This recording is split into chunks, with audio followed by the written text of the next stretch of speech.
Thank you for joining Wars of the Roses.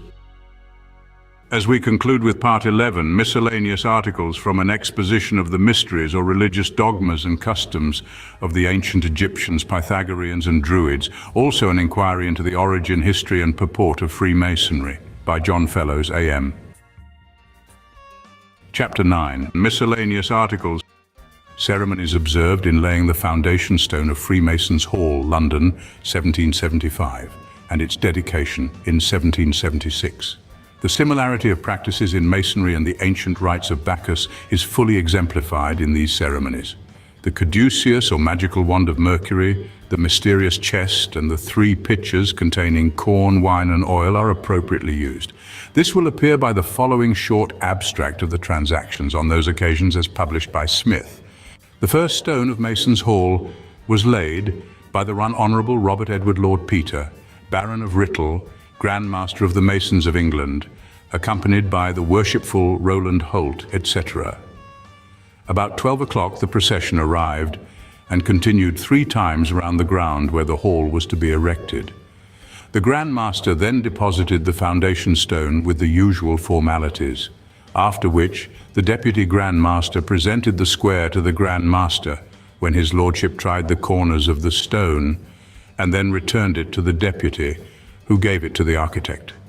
The Senior Grand Warden next presented the level to the Grand Master, who therewith tried the stone horizontally and returned it as before. The Junior Grand Warden then presented the plumb rule to the Grand Master, who applied it properly and returned it as before. His Lordship then struck the stone 3 times with a mallet, on which the Grand Treasurer waved his wand, and the brethren joined in the grand honours of Masonry. This is done by clapping hands 3 times 3. On laying the foundation of the Royal Infirmary of Edinburgh in 1738, each of the brethren, in their turns, gave 3 strokes upon the cornerstone with an iron mallet, which was succeeded by 3 clarions of the trumpet, 3 huzzas, and 3 claps of hands. The following anthem was then sung. To heaven's high architect all praise, all gratitude be given, who deigned the human soul to raise, by mystic secrets sprung from heaven. Chorus, thrice repeated. Sound aloud the great Jehovah's praise, to him the dome, the temple raise. An oration was then pronounced, at the conclusion of which the Grand Treasurer again waved his wand, and the grand honours were given as before. A grand piece of music was then performed by the instruments, and an ode on masonry rehearsed, after which the procession was resumed and continued 3 times round as before. The whole ceremony was conducted with the greatest order and decorum. The Grand Master and the rest of the brethren then proceeded through the city in procession in their carriages, without exposing any of the insignia of the order, to Leathersellers Hall, where an elegant entertainment was provided, and the evening concluded with great joy and festivity.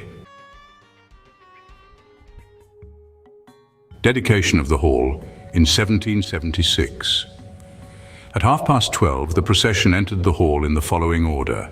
Grand Tyler, with a drawn sword, 4 Tylers carrying the lodge the mysterious chest, covered with white satin, Master of the 7th Lodge carrying 2 silver pitchers containing wine and oil, the Master of the 6th Lodge carrying a gold pitcher containing corn, the first light carried by the Master of the 5th Lodge, Architect carrying square, level and plumb rule, Master of the 4th Lodge carrying the Bible, compasses and square on a velvet cushion, Grand Chaplain, Grand Secretary, with the bag purporting to contain private papers appertaining to the affairs of the lodge, a mere formality, Grand Treasurer, with the staff wand, second light carried by the Master of the 3rd Lodge, the 3rd light carried by the Master of the 2nd Lodge, Master of the Senior Lodge carrying the Book of Constitutions, Grand Sword Bearer carrying the Sword of State, Grand Master. On the procession reaching the Grand Master's chair, the brethren who formed it were proclaimed, and from that station walked round the hall 3 times. The lodge was then placed in the centre of the hall, and the 3 lights with 1 gold and 2 silver pitchers containing corn, wine and oil were placed thereon, the Bible, compasses, square and Book of Constitutions on a velvet cushion being placed on a pedestal. The foundation stone anthem was sung. His Lordship then expressed his approbation of the architect's conduct and commanded the proper officers to receive back the implements which had been delivered him at laying the foundation stone. A solemn piece of music was next performed, during which the ladies, and those who were not Masons, retired. The Grand Master then ordered the hall to be tiled, on which the lodge, the little chest, was uncovered, and the Grand Secretary informed the Grand Master that it was the desire of the society to have the hall dedicated to Masonry, on which the Grand Master commanded the Grand Officers to assist in that ceremony, during which the organ kept playing solemn music. The Grand Officers then walked round the lodge in procession 3 times, stopping each time for the ceremony of dedication, when the Grand Master in solemn form declared the hall dedicated to Masonry, to virtue and to universal charity and benevolence, which being proclaimed, the grand honours were given as before. The lodge was then covered, and the ladies introduced amidst the acclamation of the brethren. Next, a grand anthem was sung. An oration on Masonry was then delivered by William Dodd, LL.D., Grand Chaplain. As the method of disposing of the corn, wine and oil is not stated in the foregoing account, I will subjoin the custom in this respect, which is observed at laying the foundation stone of public structures, and at the dedication of Masons' halls, as given by Webb and others. The gold and silver vessels are presented to the Grand Master, and he, according to ancient ceremony, pours the corn, the wine and the oil which they contain on the stone, saying, "May the all-bounteous Author of Nature bless the inhabitants of this place with all the necessaries, conveniences and comforts of life. Assist in the erection and completion of this building, protect the workmen against every accident, and long preserve this structure from decay. And grant to us all in needed supply the corn of nourishment, the wine of refreshment, and the oil of joy. Amen. So mote it be. Amen." He then strikes the stone thrice with the mallet, and the public honours of Masonry are given. In the dedication of Masons' halls, the corn, wine and oil are poured upon the lodge, that is, as before observed, the little mysterious chest, aron or ark, the processions 3 times round the foundation, and the hall when finished, the 3 lights, the clapping hands 3 times, striking the stone thrice, etc., are in conformity to the customs of the ancients, which was done by them in reverence of the deity, and in acknowledgement of their belief in the triplicity of his nature or attributes. The Druid priests in their worship looked towards the sun. They retained many of the Ammonian rites. They are said to have made mystical processions round their consecrated fires sunwise before they proceeded to sacrifice. In short, the agreement of the foregoing customs of Masons with the observances of the ancients on similar occasions will appear evident from the following historical facts. We learn from Festus that the Etrurians had books concerning the ceremonies observed at the founding of cities, altars, temples, walls and gates. Plutarch tells us that Romulus, before he laid the foundation of Rome, sent for men from Etruria, who informed him in all the punctilios of ceremony which he was to observe. According to Dionysius, they began with offering a sacrifice. They then dug a ditch, into which they threw the first fruits of all things that served for human nourishment. At the same time, they consulted the gods to know if the enterprise would be acceptable to them, and if they approved of the day chosen to begin the work. They then chalked out the boundaries by a score of white earth, which they called terra para. While they were forming the boundary, they stopped at certain intervals to renew the sacrifices. In these sacrifices they invoked, besides the gods of the country, the gods to whose protection the new city was recommended, which was done secretly because it was necessary that the tutelar gods should be unknown to the vulgar. In fine, so much regarded was the day on which a city was founded, that they kept up the memory of it by an anniversary festival. Among the Romans, when they were to build a temple, the auspices were employed to choose the place where and time when they should begin the work. This place was purified with great care. They even encircled it with fillets and garlands. The Vestals, accompanied with young boys and girls, washed this spot of ground with water pure and clean, and the priest expiated it by a solemn sacrifice. Then he touched the stone that was to be first laid in the foundation, which was bound with a fillet. When the people, animated with enthusiastic zeal, threw it in with some pieces of money or metal, which had never passed through the furnace. When the edifice was finished, there was also a consecration of it, with grand ceremonies, wherein the priest, or in his absence, some of his college presided.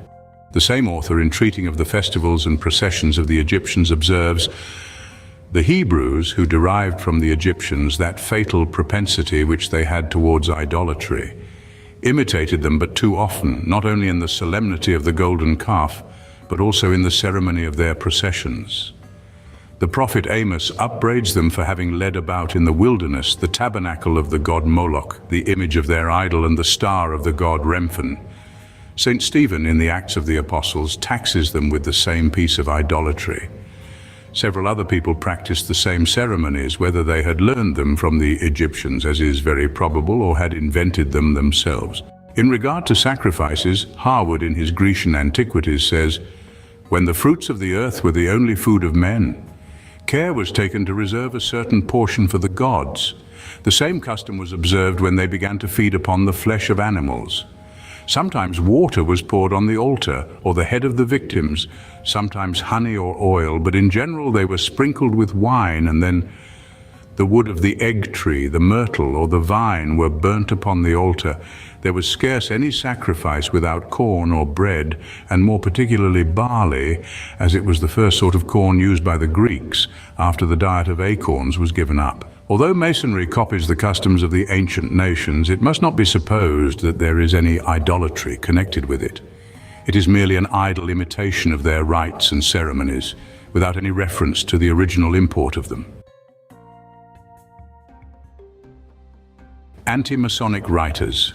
The Abbé Barruel and Professor Robison, by their malignant and false allegations against the Masonic Society, have so far prejudiced the minds of a portion of the reading public as to cause a belief that Freemasonry was hostile to Christianity, to good order, and to civil government. This calumny was founded solely upon the aid given by the Freemasons of France to the revolution of government in that country. A revolution which certainly in its commencement met with the approbation of every friend of liberty throughout the civilized world. Both these writers were ultra-royalists. Barruel was a French Jesuit priest who, on the breaking out of the revolution in France, fled to England, where he published his philippic against republicanism and Freemasonry, under the title of Memoirs, illustrating the history of Jacobinism. Robison was Professor of Natural Philosophy and Secretary to the Royal Society of Edinburgh. His attack on Masonry and free governments is entitled Proofs of Conspiracy Against All the Religions and Governments of Europe, carried on in the secret meetings of Freemasons, Illuminati, and reading societies. These writers pursue the common hackneyed course of aristocracy against liberty by calumniating and vilifying its supporters.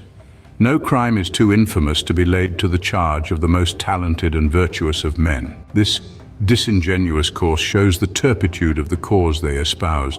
It is most base to divert the reader from principles to men, and by false allegations against them, to prejudice him against their principles.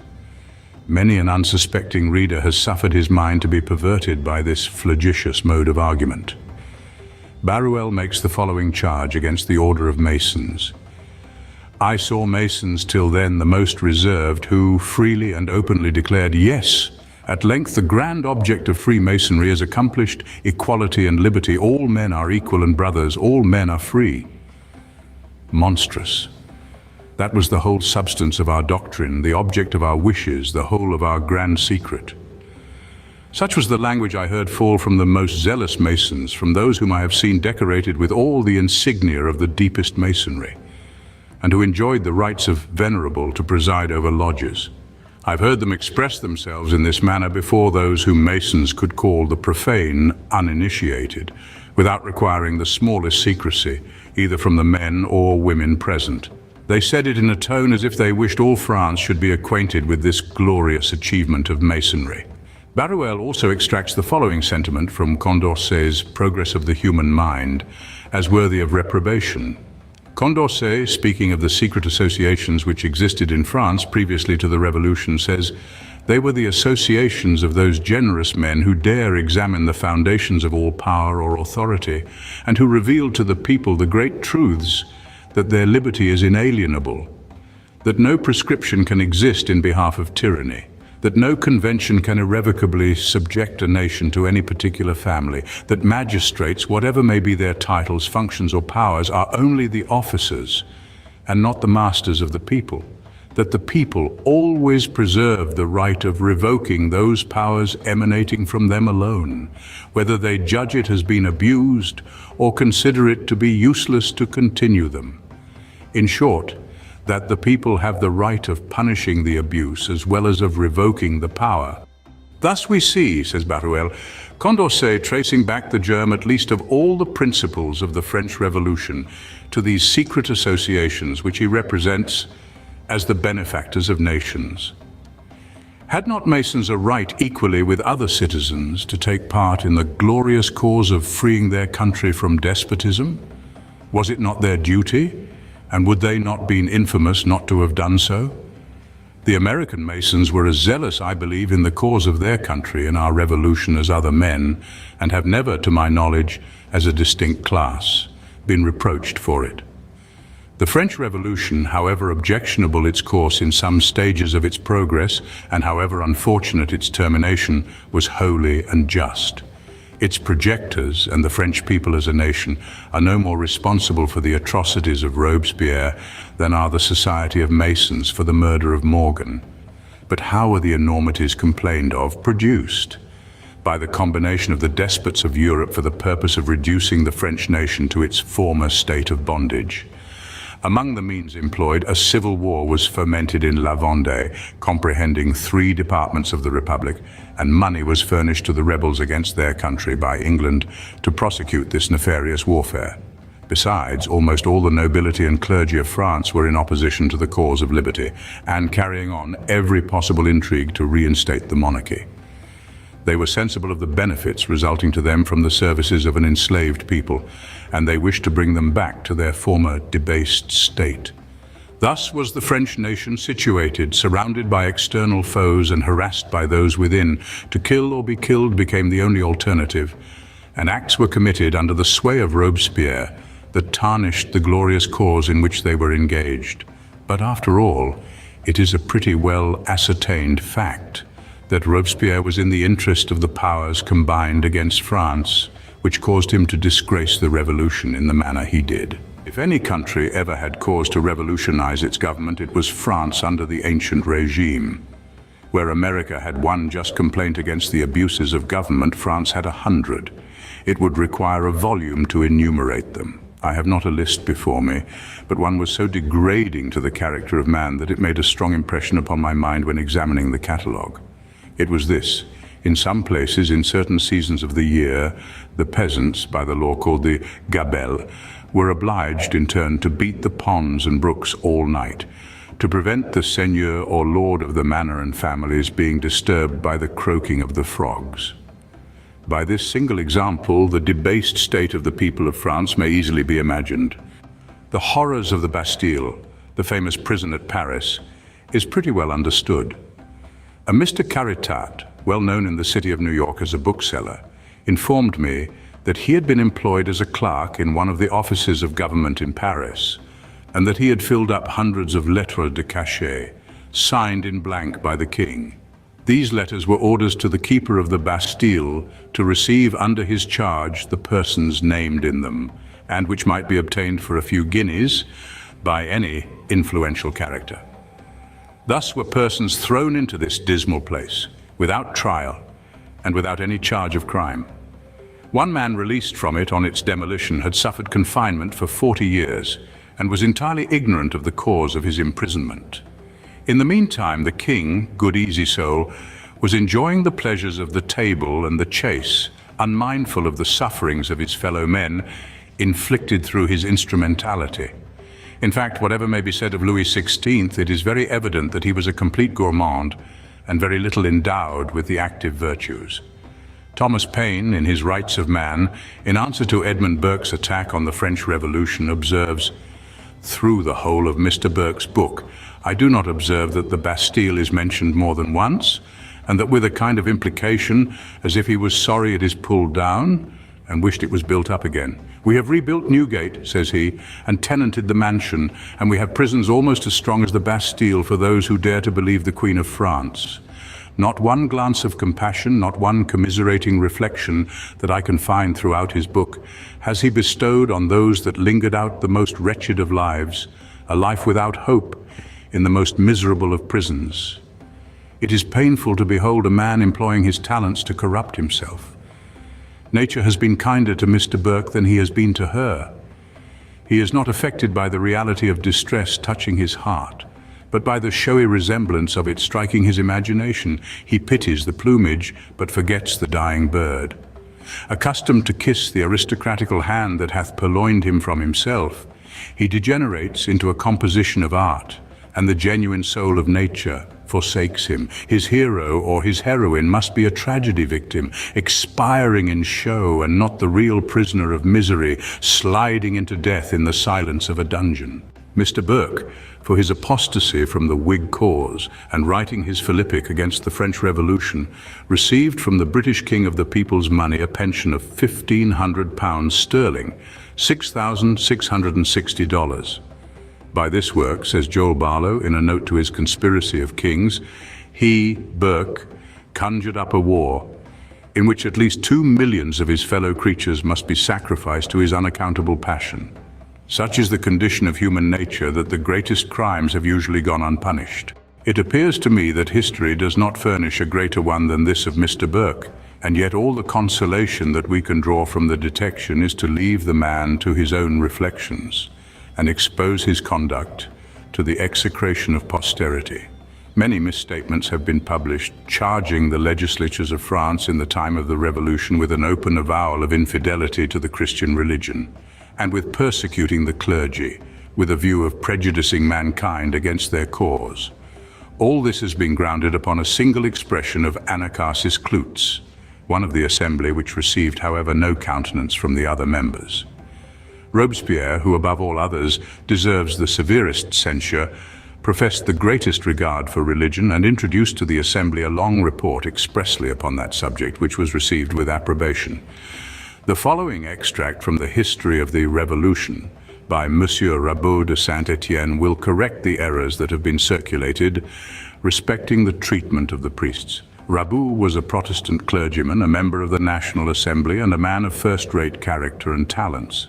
He says, "The oath required of the clergy was one of the pretexts used for endeavoring to create one of those quarrels which are termed schisms, and in which men separate into parties and then fight for the sake of abstract questions which they do not understand." The National Assembly had given the title of Civil Constitution of the Clergy to what was nothing but its organization.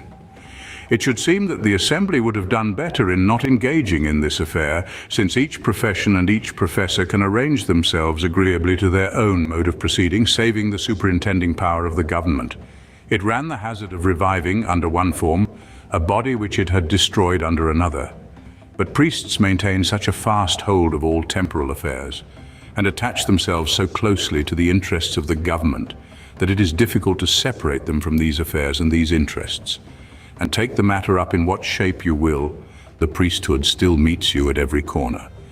This creates a degree of embarrassment in every country where the sovereign, be it what it may, hath a serious inclination to be master. The National Assembly then, having organized the clergy according to the principles of the French Constitution, required of the priests the oath which had been taken by every citizen to support the Constitution.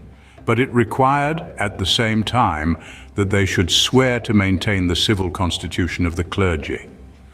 Of all the military men who have taken and broken the civic oath, not one ever thought of saying that heaven was injured by the military organization. Their pretext hath been that they had already taken an oath to the king, which rendered the latter null and of no effect. But priests are in the habit of identifying themselves with God, and whoever offends them offends heaven. Accordingly, certain subtle minds soon discovered the means of creating a schism. In asserting that this constitution was a spiritual affair, nay more, that it was another religion, that to require such an oath was a restraint of the freedom of conscience, that it was putting priests to the torture and exposing them to suffer martyrdom. They even desired death, and that they might be led to execution, well assured that the National Convention would never do any such thing. There was found in the kingdom a considerable number of well-meaning persons who imagined that their consciences had received a material injury by this new organization of the clergy, for what men most believe is very often what they least understand. Meanwhile, the non-juring priests were obliged to quit their parishes, and pensions were allotted to them. But they endeavored to preserve their influence over their parishioners, and to interest them in their favor, by all those means which continually lie within reach of those to whom men have committed the government of their reason. This division inspired the enemies of the Constitution with the hope that the French might be seduced into a civil war for the sake of the priesthood, since they would not go to war for the sake of the nobility, which in truth had no abstract ideas to present to the subtle minds of the discontented. The courtiers and the friends of privileges on a sudden became devout. They were devout even at court. Nay, they were devout even at Worms and at Koblenz. But the citizens of Paris, even such as were least enlightened, did not become the dupes of this mummery. Now without Paris, there can be no civil war. Mr. Robison maintains the same tyrannical doctrines as Barruel, in support of which he quotes the arguments of one of the kings of France in vindication of his claims to power. Here, says he, what opinion was entertained of the sages of France by their prince, the father of Louis XVI, the unfortunate martyr of monarchy? By the principles of our new philosophers, the throne no longer wears the splendor of divinity. They maintain that it arose from violence, and that by the same justice that force erected it, force may again shake it and overturn it. The people can never give up their power, they only let it out for their own advantage, and always retain the right to rescind the contract and resume it whenever their personal advantage, their only rule of conduct, require it. Our philosophers teach in public what our passions suggest only in secret. Then follows the reasoning of Louis, intended to show this doctrine to be heretical and absurd. And Robison adds, this opinion of a prince is unpolished indeed and homely, but it is just. The author attempts, without a shadow of proof, to connect Freemasonry with the order of Illuminati, and then, by calumniating the latter, to disparage the former. But in this he has miserably failed, for after all that has been said against the Society of Illuminati, it appears to have been instituted for the sole purpose of lessening the evils which result from the want of information, by enlightening the public mind and diffusing useful knowledge among all classes of the community. To suppose, as the author pretends, that this society, composed of men of the first respectability and standing, wished to destroy all order and government, is too preposterous for a moment's consideration. The order is said to have been founded in Germany about the year 1777, and Dr. Adam Weishaupt, professor of canon law in the University of Ingolstadt, was the projector. The author gives Dr. Weishaupt's prospectus of his views, by which the reader may form his own opinion of the merits of his scheme. The Order of Illuminati appears as an accessory to Freemasonry. It is in the lodges of Freemasons that the Minervals are found, and there they are prepared for illumination. They must have previously obtained the 3 English degrees. The founder says more, that his doctrines are the only true Freemasonry. He was the chief promoter of the eclectic system. This he urged as the best method for getting information of all the explanations which have been given of the Masonic mysteries. He was also a strict observance and an adept Rosicrucian. The result of all his knowledge is worthy of particular remark, and shall therefore be given at large.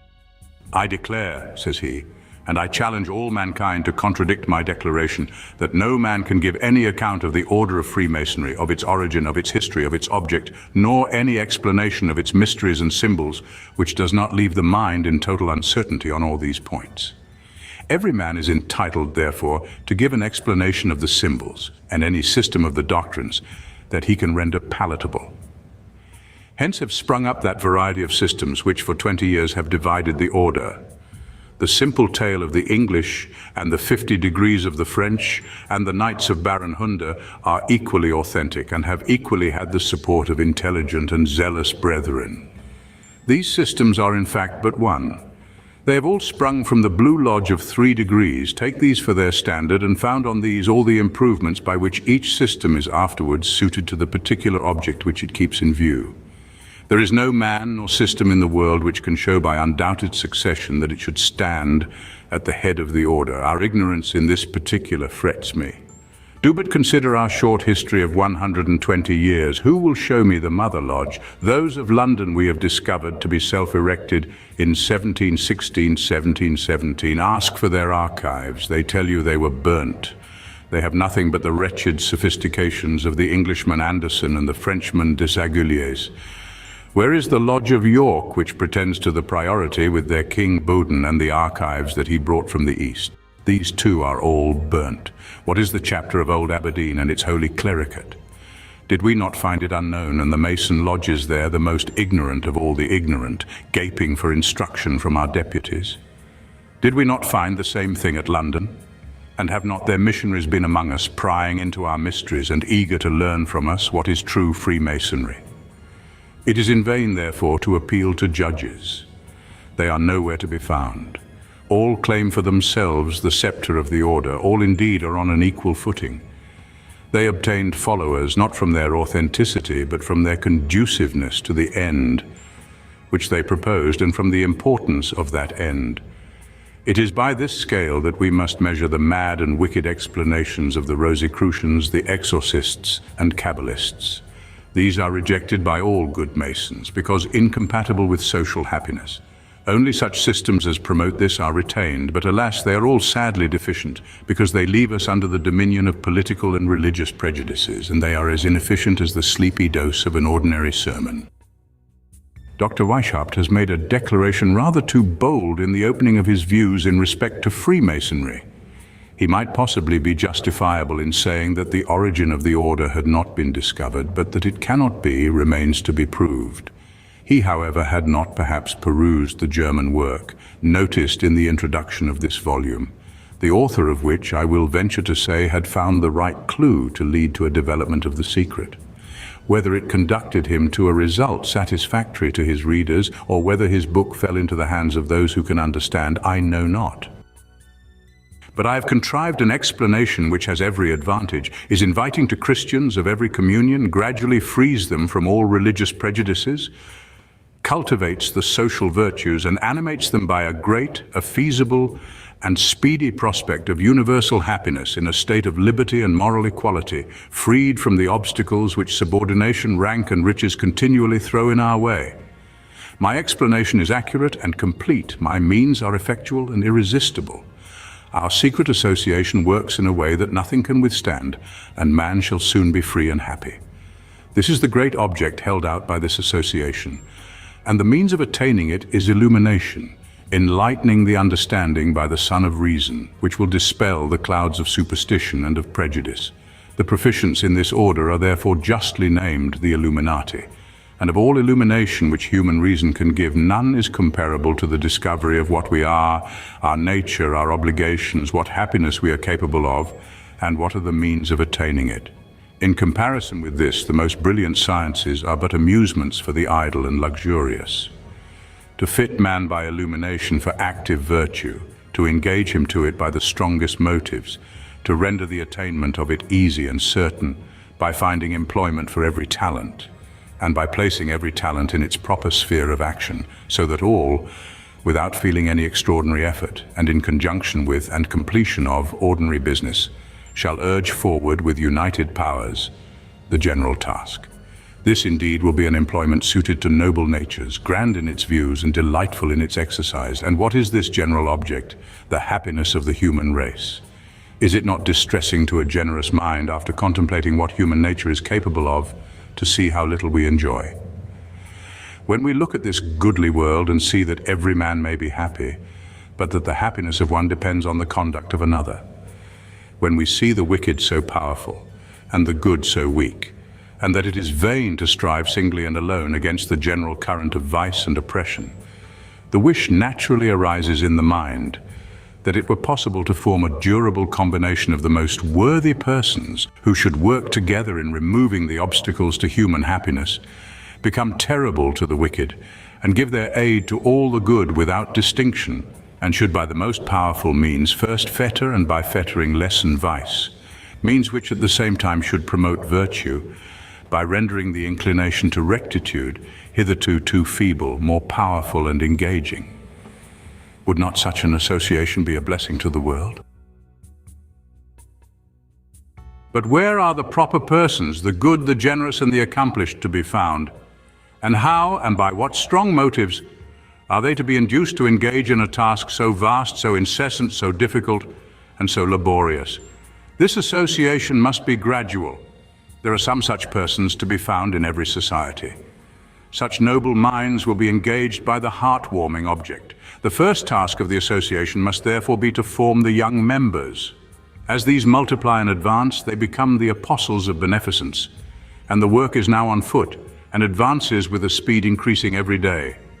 The slightest observation shows that nothing will so much contribute to increase the zeal of the members as secret union. We see with what keenness and zeal the frivolous business of Freemasonry is conducted by persons knit together by the secrecy of their union. It is needless to inquire into the causes of this zeal which secrecy produces. It is an universal fact, confirmed by the history of every age. Let this circumstance of our Constitution therefore be directed to this noble purpose, and then all the objections urged against it by jealous tyranny and affrighted superstition will vanish. The order will thus work silently and securely, and though the generous benefactors of the human race are thus deprived of the applause of the world, they have the noble pleasure of seeing their work prosper in their hands. The candidate, before his admission, is required to peruse and sign the following oath.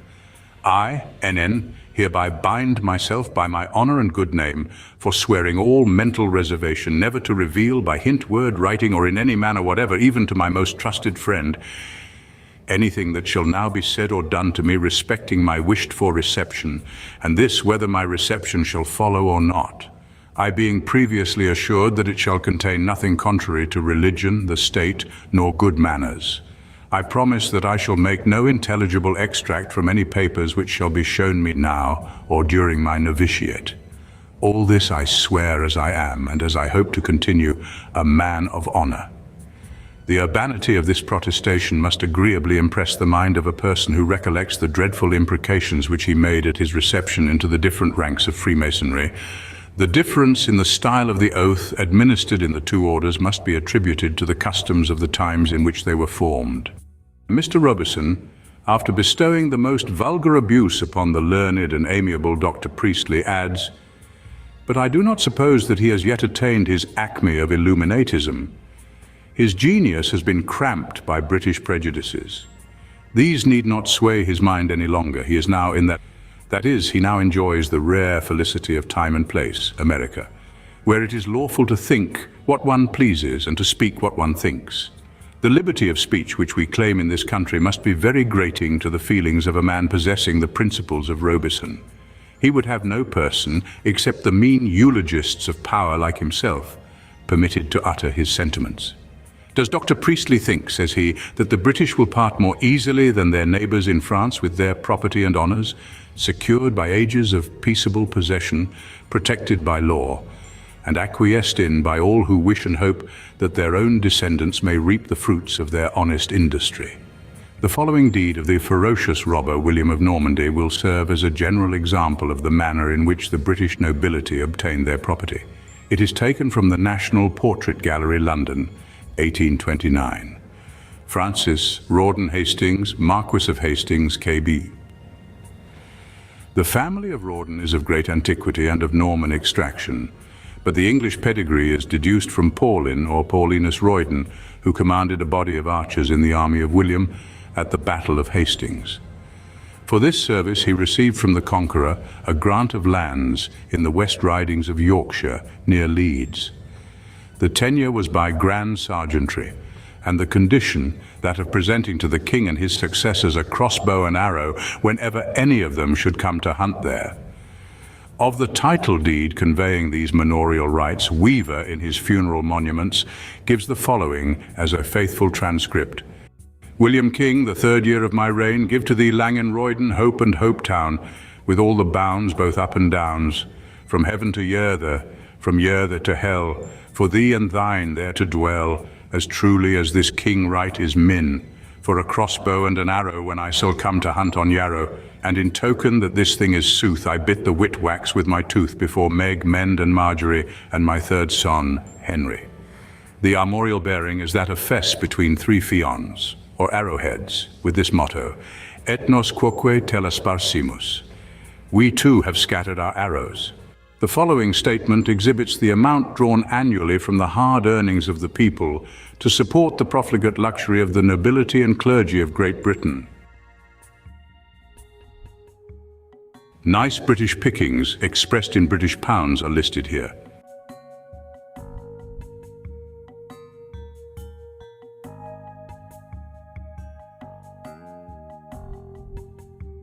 Which will maintain 83,997 families at £50 a year and upwards each family. Here we see the honest industry by which the privileged orders acquire their property. By livings are to be understood parishes, in which curates are located by the bishops, and from which the latter receive every 10th animal, sheaf of wheat, etc., which are raised therein, whilst the famished curates, who actually do all the service in reading prayers, sermons, etc., receive but £60 or £70 a year. This is English Christianity, but it is not the religion of Christ. I will add to these notable instances of acquiring wealth in England by honest industry a late communication from a writer in Liverpool to an editor of a paper in New York. After giving a list of the present cabinet and other officers of state, he says, "American notions of economy will be shocked when I add that for the privilege of being misgoverned by these gentlemen, the tax-ridden, church-rate and tithe-stricken people of England, Scotland and Ireland must pay the enormous yearly sum of $600,000. Yes, the mere salaries to the members of the government, I say nothing of the fees, perquisites, peculation and patronage, amount to this sum. Nor is this all. Supposing the members of the government remain in office only a week, a day, an hour, nearly every one of them is entitled to a retiring pension varying from 1/2 to 1/3 of his salary. Thus Lord Brougham, after a chancellorship of 4 years, receives a pension of $25,000 a year for life. The Duke of Wellington, who has obtained grants amounting to upwards of $5 million, allows his mother to draw a small pension from the country. These things are worth knowing in case any attempt should be made, as made it one day will be, to trammel the free institutions of America with the trappings of royalty. If you are wise, remain as you are, blessed with a cheap government and a corrective control over it." For opposing these outrageous impositions, is Dr. Priestley abused by this defender of the oppressions and degradation to which the people of European monarchies are subjected? The Assembly, says Robison, had given the illumination war whoop, peace with cottages but war with palaces. A pouvoir revolutionnaire is mentioned, which supersedes all narrow thoughts, all ties of morality. Lequinio publishes the most detestable book that ever issued from a printing press, Les Préjugés Vaincus, containing all the principles and expressed in the very words of Illuminatism. Any pretense of regard for the ties of morality by Mr. Robison, after having vindicated the most tyrannical and pernicious doctrines, is adding insult to injury. There was never a more moral and humane sentiment proclaimed by any government in the world than that quoted above. What animosity existed between the people of France and those of other countries? None at all. The crowned heads, supported by the privileged orders of Europe, had combined against France with a view of destroying her free institutions, and thereby secure their own ill-gotten power and emoluments. They alone were her enemies. Lequinio and Robison were antipodes to each other in principle. While the one wished to destroy prejudices, the other endeavored to cultivate and support them. Lequinio was a member of the National Convention of France and published the book in question, Prejudice, Vanquished or Destroyed, in 1794. It has not, to my knowledge, been translated into English, nor have I a copy of the original before me. It was, however, favorably noticed by a British review at the time of its publication, from which the following sentiments are extracted. These will show the tenor of the work and enable the reader to determine which book, that of Robison or Lequinio, is entitled to the epithet detestable of prejudices. Prejudices arise out of ignorance and the want of reflection. These are the basis on which the system of despotism is erected, and it is the masterpiece of art in a tyrant to perpetuate the stupidity of a nation in order to perpetuate its slavery and his own dominion. If the multitude knew how to think, would they be dupes to phantoms, ghosts, hobgoblins, spirits, etc., as they have been at all times and in all nations? What is nobility, for example, to a man who thinks? What are all those abstract beings, children of an exalted imagination, which have no existence but in vulgar credulity, and who cease to have being as soon as we cease to believe in them? The greatest, the most absurd, and the most foolish of all prejudices is that very prejudice which induces men to believe that they are necessary for their happiness and for the very existence of society, of kings. Kings have ever been tyrants, more or less despotic, more or less cruel, more or less unjust, but equally smitten with the love of power, intoxicated by the spirit of domination, forgetful that they were men, anxious to place themselves on a level with gods, and averse to recollect that all their power and authority was derived from the very nations whom they oppressed. It may easily be perceived that by the word tyrant, I do not mean solely those monsters of the human race, such as Nero, Caligula, Charles IX, etc. My definition extends to almost all kings, past and present. I do not even accept that King of France, so often vaunted as the good Henry IV. Although less cruel than most of his predecessors, he was assuredly no less despotic, and thought no less than they that all France was destined for his pleasure and his glory. If an innovator during his reign had dared to have recalled the memory of their unalienable rights to the minds of the people, he would have been crushed under the weight of the royal authority. Let anyone recollect the game laws enacted by this monarch, and then ask himself if he were really a good king. By an article of his ordinance on this subject, it was decreed that every peasant found with a gun in his hand near a thicket should be stripped naked and beaten with rods around it. It was thus that the life of man was sacrificed to the repose and the existence of hares and partridges, destined for the pleasures of a prince, more culpable perhaps in respect to this barbarous law than any of his predecessors, because educated among the indigent and unfortunate, he ought never to have permitted any other sentiments than those of gentleness and humanity to penetrate into his mind. What should a king be if he were as he ought? A man covered with a paper jacket on which is written "De par la nation et la loi," by order of the people and the law, the herald of the nation, the proclaimer of its orders, and nothing more. It is ridiculous enough to see royalty propagated from father to son, like the king's evil. It is still more ridiculous to see nations so deceived by being accustomed to slavery as to become the servile idolaters of that power by which they are oppressed, without once recollecting that it is their own. Of war. Who is that perverse and ever execrable man who invented the murderous art of war and that famous science of tactics which consists in the best means of massacring whole nations? One creature may assassinate another in a moment of passion, and however barbarous this act really is, and however much it may be repugnant to the sensibility of a good man, yet he can conceive it. But for two men in cool blood to think of assassinating one another, or thousands of men of assassinating other thousands with whom they are utterly unconnected and can have no quarrel or even difference with, of this he can form no idea. Oh, shame to the human species! Nations blind and asleep, will you never awake? What? Shall not an individual whom you have placed upon the throne and whom you have overwhelmed with your bounties be satisfied with consuming the fruit of your sweat and of your toils in the bosom of indolence and voluptuousness, and with laying your industry and your fortune under contribution, and shall he wish to dispose of your very existence? Must you be the instruments of his anger and his vengeance, of his ambition and his mad desires? He wishes to conquer a province, that is to say, to usurp the dominion over a country and pillage the inhabitants. And it is to assist this audacious robbery, of which you will enjoy no lucrative portion, that you are about to desolate the territories of a people who never offended you, to burn their villages, and to spread death and desolation over their fields. While in this attempt you expose yourselves to excessive fatigues, to continual privations, and even to death itself, or what is still worse, to wounds, which but prolong a miserable existence.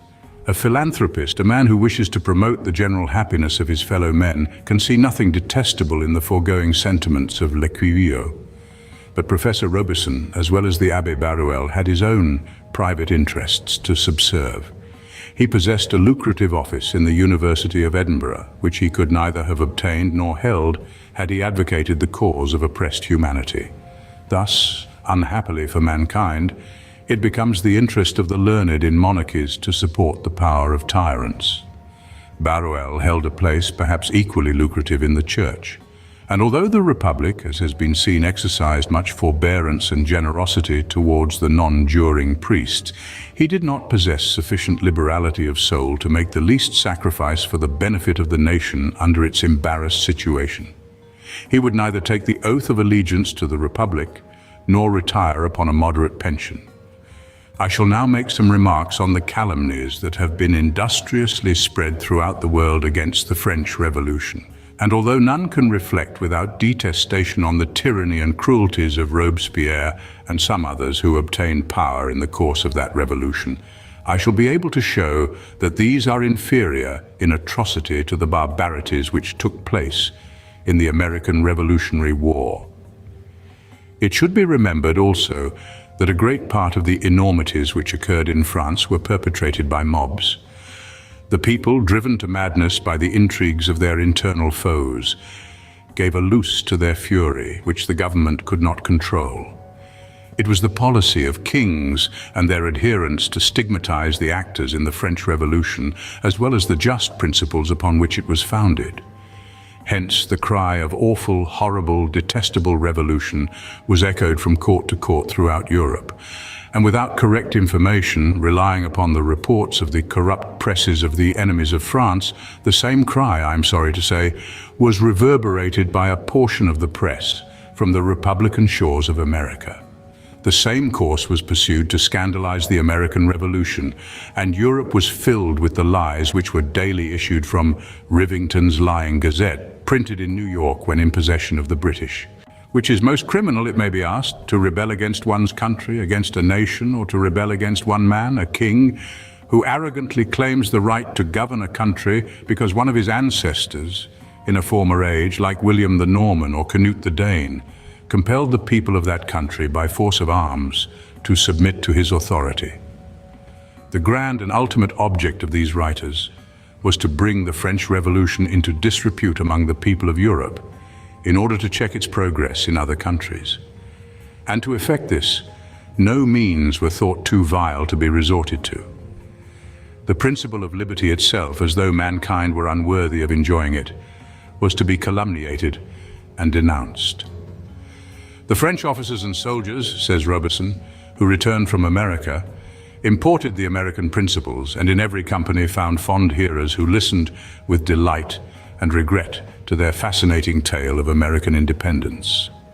During the war, the minister was obliged to allow the Parisians to amuse themselves with theatrical entertainments, where every extravagance of the Americans was applauded as a noble struggle for native freedom. All wished for a taste of that liberty and equality which they were allowed to applaud on the stage. But as soon as they came from the theater into the street, they found themselves under all their former restraints. The sweet charm had found its way into their hearts, and all the luxuries of France became as dull as common life does to a fond girl when she lays down her novel. In this irritable state of mind, a spark was sufficient for kindling a flame.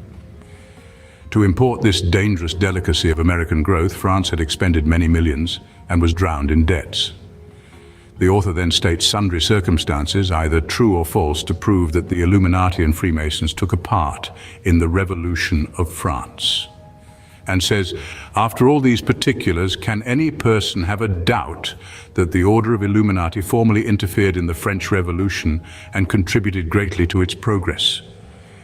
He at the same time acknowledges that there is no denying the insolence and oppression of the crown and the nobles, nor the misery and slavery of the people, nor that there was sufficient provocation and cause for a total change of measures and of principles. But he finds fault with the rapidity with which one opinion was declared in every corner, and that opinion as quickly changed, as though it were to be expected that a whole people who had just burst the bonds which had held them enchained for centuries should simultaneously adopt the same opinions in regard to the manner of securing their future liberties.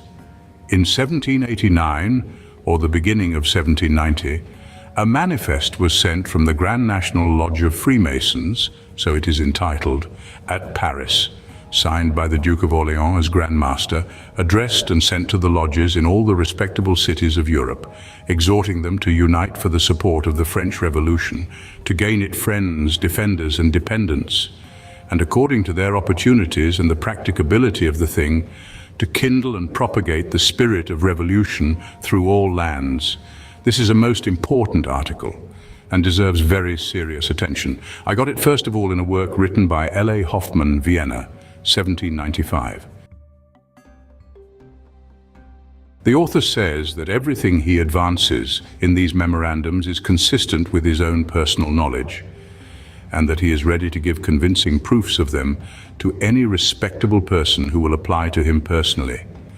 He has already given such convincing documents to the Emperor and to several princes that many of the machinations occasioned by this manifesto have been detected and stopped, and he would have no scruple at laying the whole before the public, did it not unavoidably involve several worthy persons who had suffered themselves to be misled and heartily repented of their errors.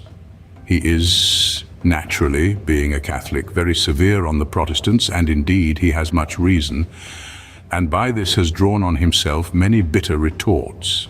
He has, however, defended himself against all that are of any consequence to his good name and veracity, in a manner that fully convinces any impartial reader and turns to the confusion of the slanderers. Hoffman says that he saw some of those manifests, that they were not all of one tenor, some being addressed to friends of whose support they were already assured. One very important article of their contents is earnest exhortations to establish in every quarter secret schools of political education and schools for the public education of the children of the people under the direction of well-principled masters, and offers of pecuniary assistance for this purpose, and for the encouragement of writers in favor of the revolution, and for indemnifying the patriotic booksellers who suffer by their endeavors to suppress publications which have an opposite tendency. There is nothing in all this but what common prudence would dictate. Shall monarchs and their satellites be applauded for exerting every means to secure their power and to prevent the spread of liberal political opinions? And shall the friends of liberty be reproached for using the same means for the support and security of free governments? From what is said of Hoffman here spoken of, it is probable he was a worthless character on whose word no reliance could be placed. His complaints against the Protestants were, doubtless, that they favored the revolution, which in the eyes of Professor Robison would be sufficient to justify every abuse. He was, no doubt, rewarded for his base officiousness. I conclude, says Mr. Robison, this article on the French Revolution with an extract or two from the proceedings of the National Assembly and Convention, which make it evident that their principles and their practice are precisely those of the Illuminati on a great scale. On the 19th of November 1792 it was decreed that the Convention, in the name of the French nation, tenders help and fraternity to all people who would recover their liberty. On the 21st of November, the President of the Convention said to the pretended deputies of the Duchy of Savoy, representatives of an independent people important to mankind was the day when the National Convention of France pronounced its sentence, royal dignity is abolished. From that day, many nations will in future reckon the era of their political existence. From the beginning of civil establishments, kings have been in opposition to their nations, but now they rise up to annihilate kings. Reason, when she darts her rays into every corner, lays open eternal truths. She alone enables us to pass sentence on despots, hitherto the scarecrow of other nations. But the most distinct exhibition of principle is to be seen in a report from the Diplomatic Committee, who were commissioned to deliberate on the conduct which France was to hold with other nations. On this report was founded the decree of the 15th of December, 1793. The reporter addresses the convention as follows. The Committees of Finance and War ask in the beginning, what is the object of the war which we have taken in hand? Without all doubt, the object is the annihilation of all privileges, war with the palaces and peace with the cottages. These are the principles on which your declaration of war is founded. All tyranny, all privilege must be treated as an enemy in the countries where we set our foot. This is the genuine result of our principles. But it is not with kings alone that we wage war. Were these our sole enemies, we should only have to bring down 10 or 12 heads. We have to fight with all their accomplices, with the privileged orders, who devour and have oppressed the people during many centuries. We must therefore declare ourselves for a revolutionary power in all the countries into which we enter. Loud applauses from the assembly. Nor need we put on the cloak of humanity. We disdain such little arts. We must clothe ourselves with all the brilliancy of reason and all the force of the nation. We need not mask our principles. The despots know them already. The first thing we must do is to ring the alarm bell for insurrection. We must, in a solemn manner, let the people see the banishment of their tyrants and privileged castes. Otherwise, the people, accustomed to their fetters, will not be able to break their bonds. It will effect nothing, merely to excite a rising of the people. This would only be giving them words instead of standing by them. And since in this manner we ourselves are the revolutionary administration, all that is against the rights of the people must be overthrown at our entry. We must display our principles by actually destroying all tyranny. And our generals, after having chased away the tyrants and their satellites, must proclaim to the people that they have brought them happiness. And then on the spot they must suppress tithes, feudal rights, and every species of servitude. But we shall have done nothing if we stop here. Aristocracy still domineers. We must therefore suppress all authorities existing in the hands of the upper classes. When the revolutionary authority appears, there must nothing of the old establishment remain. A popular system must be introduced. Every office must be occupied by new functionaries, and the sans-culottes must everywhere have a share in the administration. Sans-culotte literally means without small clothes.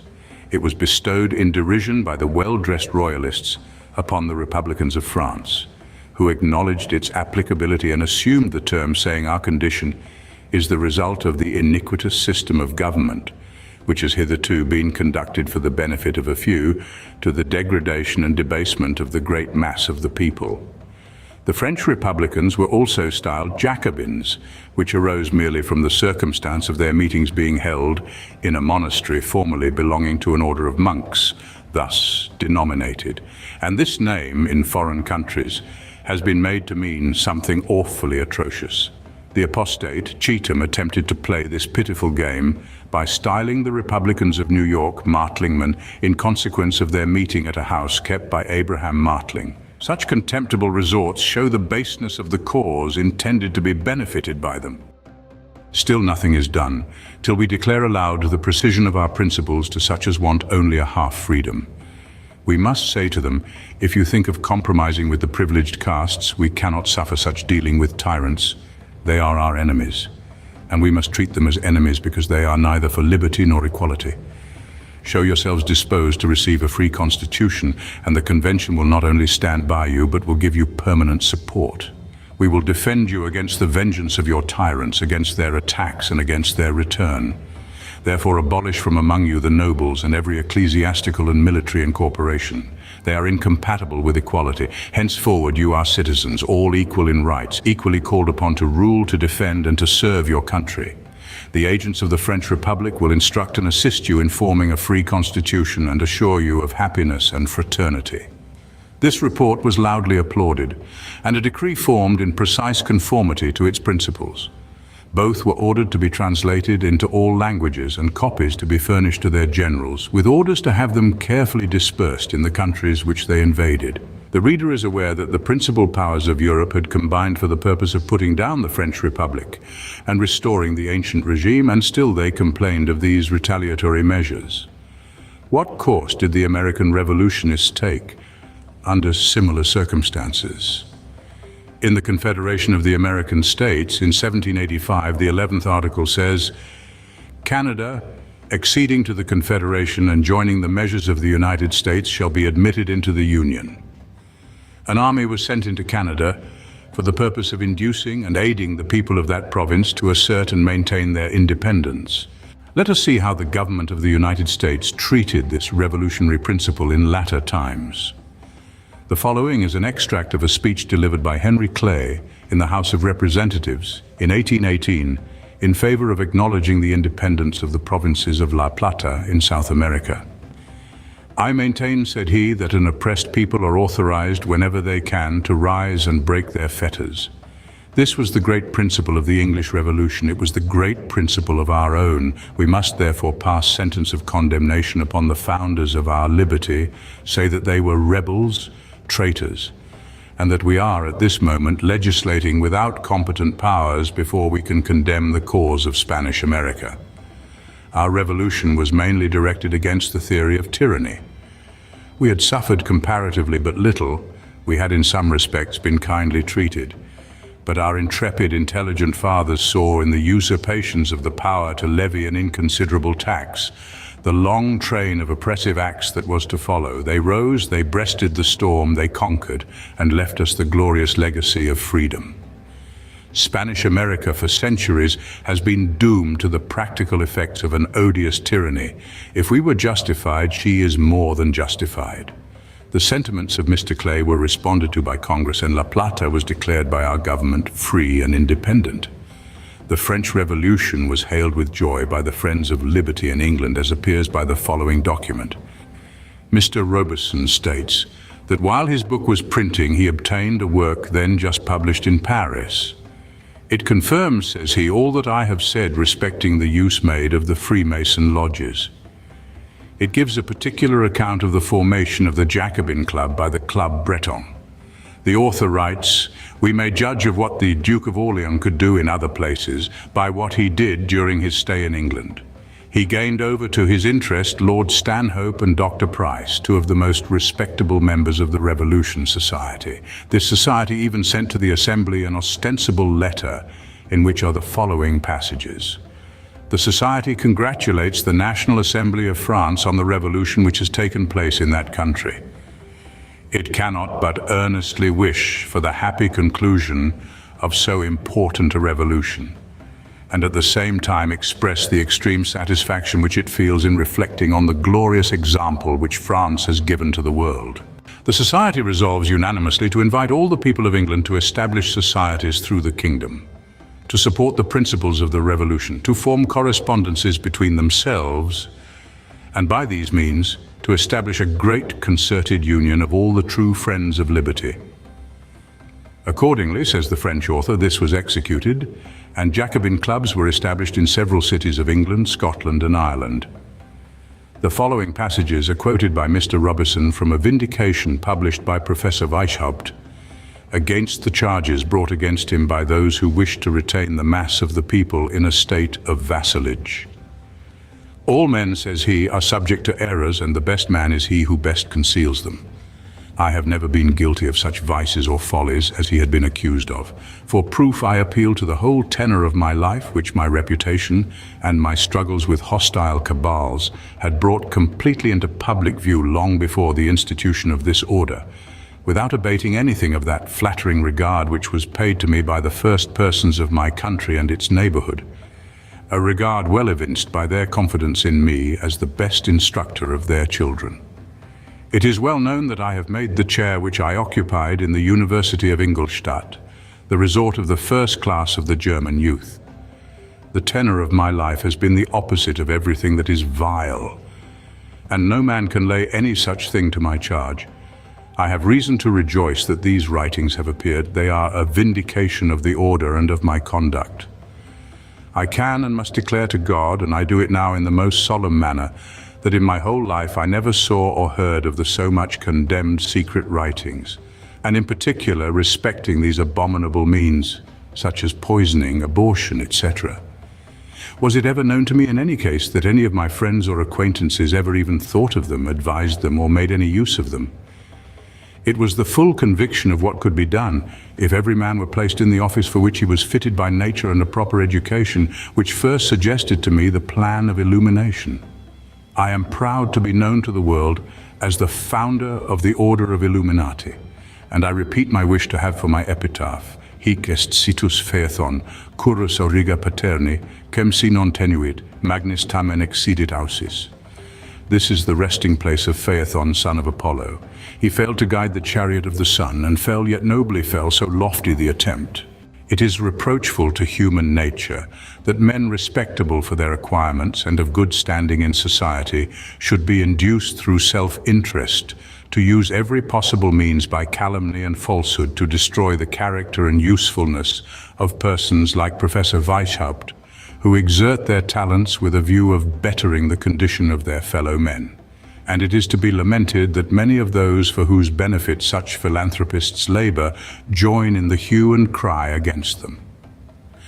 The following appropriate language is applied to the writings of Messrs. Barruel and Robison in an address of DeWitt Clinton, past Grand Master of the State of New York, at the installation of Stephen Van Rensselaer as Grand Master of the Lodges of this state, September 1825. Our fraternity has suffered under the treatment of well-meaning friends who have undesignedly inflicted more injuries upon it than its most virulent enemies. The absurd accounts of its origin and history in most of the books that treat of it have proceeded from enthusiasm operating on credulity and the love of the marvelous. An imbecile friend often does more injury than an avowed foe. The calumnies of Barruel and Robison, who labored to connect our society with the Illuminati and to represent it as inimical to social order and good government, have been consigned to everlasting contempt, while exaggerated and extravagant friendly accounts and representations continually stare us in the face and mortify our intellectual discrimination by ridiculous claims to unlimited antiquity. Nor ought it to be forgotten that genuine Masonry is adulterated by sophistications and interpolations foreign from the simplicity and sublimity of its nature. To this magnificent temple of the Corinthian order there have been added Gothic erections, which disfigure its beauty and derange its symmetry. The adoption in some cases of frivolous pageantry and fantastic mummery, equally revolting to good taste and genuine Masonry, has exposed us to much animadversion. But our institution, clothed with celestial virtue and armed with the panoply of truth, has defied all the storms of open violence and resisted all the attacks of insidious imposture. And it will equally triumph over the errors of misguided friendship which, like the transit of a planet over the disk of the sun, may produce a momentary obscuration but will instantly leave it in the full radiance of its glory. Horrors of the American Revolution, etc. The Revolution of France was agreeable to the will, doubtless, of 99 out of 100 of its inhabitants. The Republic was the rule of the people. The French citizens, therefore, who resisted it, were rebels, were traitors to their country. And although the severities exercised towards them in many cases can by no means be justified, yet reproaches against the Republic on the score of cruelty come with a very ill grace from its enemies. In proof of which, I will call to remembrance some of the appalling scenes of the American Revolutionary War, showing how rebels to a king were treated by his myrmidons, which ought to be often recurred to and held up to the eternal execration of posterity. This would be more becoming Americans than to dwell upon the horrors of the French Revolution, relying on the garbled accounts of its domestic and foreign foes. For this purpose, I shall give the following indubitable facts. The policy of the British government evidently was to waste away the small number of troops which America had raised and to deter others from entering into the war by the inhuman means here detailed. Extracts from Mrs. Warner's History of the American Revolution, Volume 3, page 34. Many of the captured Americans were sent to Great Britain, where they were for a time treated with almost every severity short of death. Some of them were transported to the East Indies, others put to menial services on board their ships. But after some time had elapsed, those in general who were conveyed to England might be deemed happy when their sufferings were compared with those of their countrymen who perished on board the prison ships in America, under the eye of British commanders of renown, and who in many respects were civilized and polite. No time will wipe off the stigma that is left on the names of Clinton and Howe, when posterity look over the calculations and find that during 6 years of their command in New York, 11,000 Americans died on board the Jersey, a single prison ship stationed before that city for the reception of those victims of despair. Nor was the proportion smaller of those who perished in their jails, dungeons, and prison hulks. It is true that in England, the language of government held up all the American prisoners as rebels, traitors, insurgents, and pirates. Yet this did not prevent the compassionate heart from the exercise of the benign virtues of charity and brotherly kindness. The lenient hand of many individuals was stretched out for their relief. While their sorrows were thus softened, their brethren in America, in the neighborhood of parents, children, and the most affectionate partners, not being permitted to receive from them the necessary relief, were dying by thousands amidst famine, filth, and disease. In speaking of the ravages of the British on the borders of the state of Connecticut, under the command of the traitor Arnold, Mrs. Warren observes, New London was more seriously attacked, and after a short and brave resistance, plundered and burnt. As soon as the town had surrendered, a number of soldiers entered the garrison. The officer who headed the party inquired who commanded it. The valiant Colonel Ledyard stepped forward and replied with ease and gallantry, "I did, but you do now," and at the same time delivered his sword to a British officer. The barbarous ruffian, instead of receiving his submission like the generous victor, immediately stabbed the brave American. Nor was his death the only sacrifice made in that place to the wanton vengeance of the foes of America. Several other officers of merit were assassinated after the surrender of the town, while their more helpless connections experienced the usual cruel fate of cities captured by inhuman conquerors. Volume 3, page 90. Fort Griswold, above alluded to, was probably defended with as much bravery as was exhibited on any occasion during our Revolutionary War. The whole garrison, with the exception of one who secreted himself, were inhumanly butchered. Those who had been wounded during the action were crammed into carts and precipitated down the steep hill on which the fort stands among the rocks below, where those who were not instantly killed were left to perish. This is the manner in which British officers reward bravery in an enemy. The statement here made I have from an eyewitness, Thomas Hurtle, ESQ, who will substantiate the facts if denied. Mr. Hurtle was in sight of the fort at the time of the action and learnt all the particulars soon after. The following account of the treatment and sufferings of the American prisoners on board of the Jersey prison ship is taken from the recently published narrative of the Reverend Mr. Andros of Berkeley, Massachusetts. We were captured on the 27th of August by the Soul Bay frigate and safely stowed away in the old Jersey prison ship at New York. This was an old 64-gun ship, which through age had become unfit for further actual service.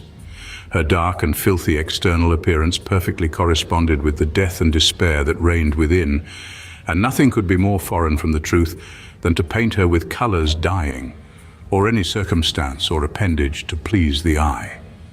She was moored about 3/4 of a mile to the eastward of Brooklyn Ferry, near a tide mill on the Long Island shore. The nearest distance to land was about 20 rods, and doubtless no other ship in the British Navy ever proved the means of the destruction of so many human beings. It is computed that no less than 11,000 American seamen perished in her, but after it was known that it was next to certain death to confine a prisoner there, the inhumanity and wickedness of doing it was about the same as if he had been taken into the city and deliberately shot on some public square. But as if mercy had fled from the earth, here we were doomed to dwell. And never while I was on board did any Howard or angel of pity appear to inquire into or alleviate our woes. Once or twice, by the order of a stranger on the quarterdeck, a bag of apples were hurled promiscuously into the midst of hundreds of prisoners crowded together thick as they could stand. Life and limbs were endangered by the scramble. This, instead of compassion, was a cruel sport. When I saw it about to commence, I fled to the most distant part of the ship. On the commencement of the first evening, we were driven down to darkness between decks secured by iron gratings and armed soldiery.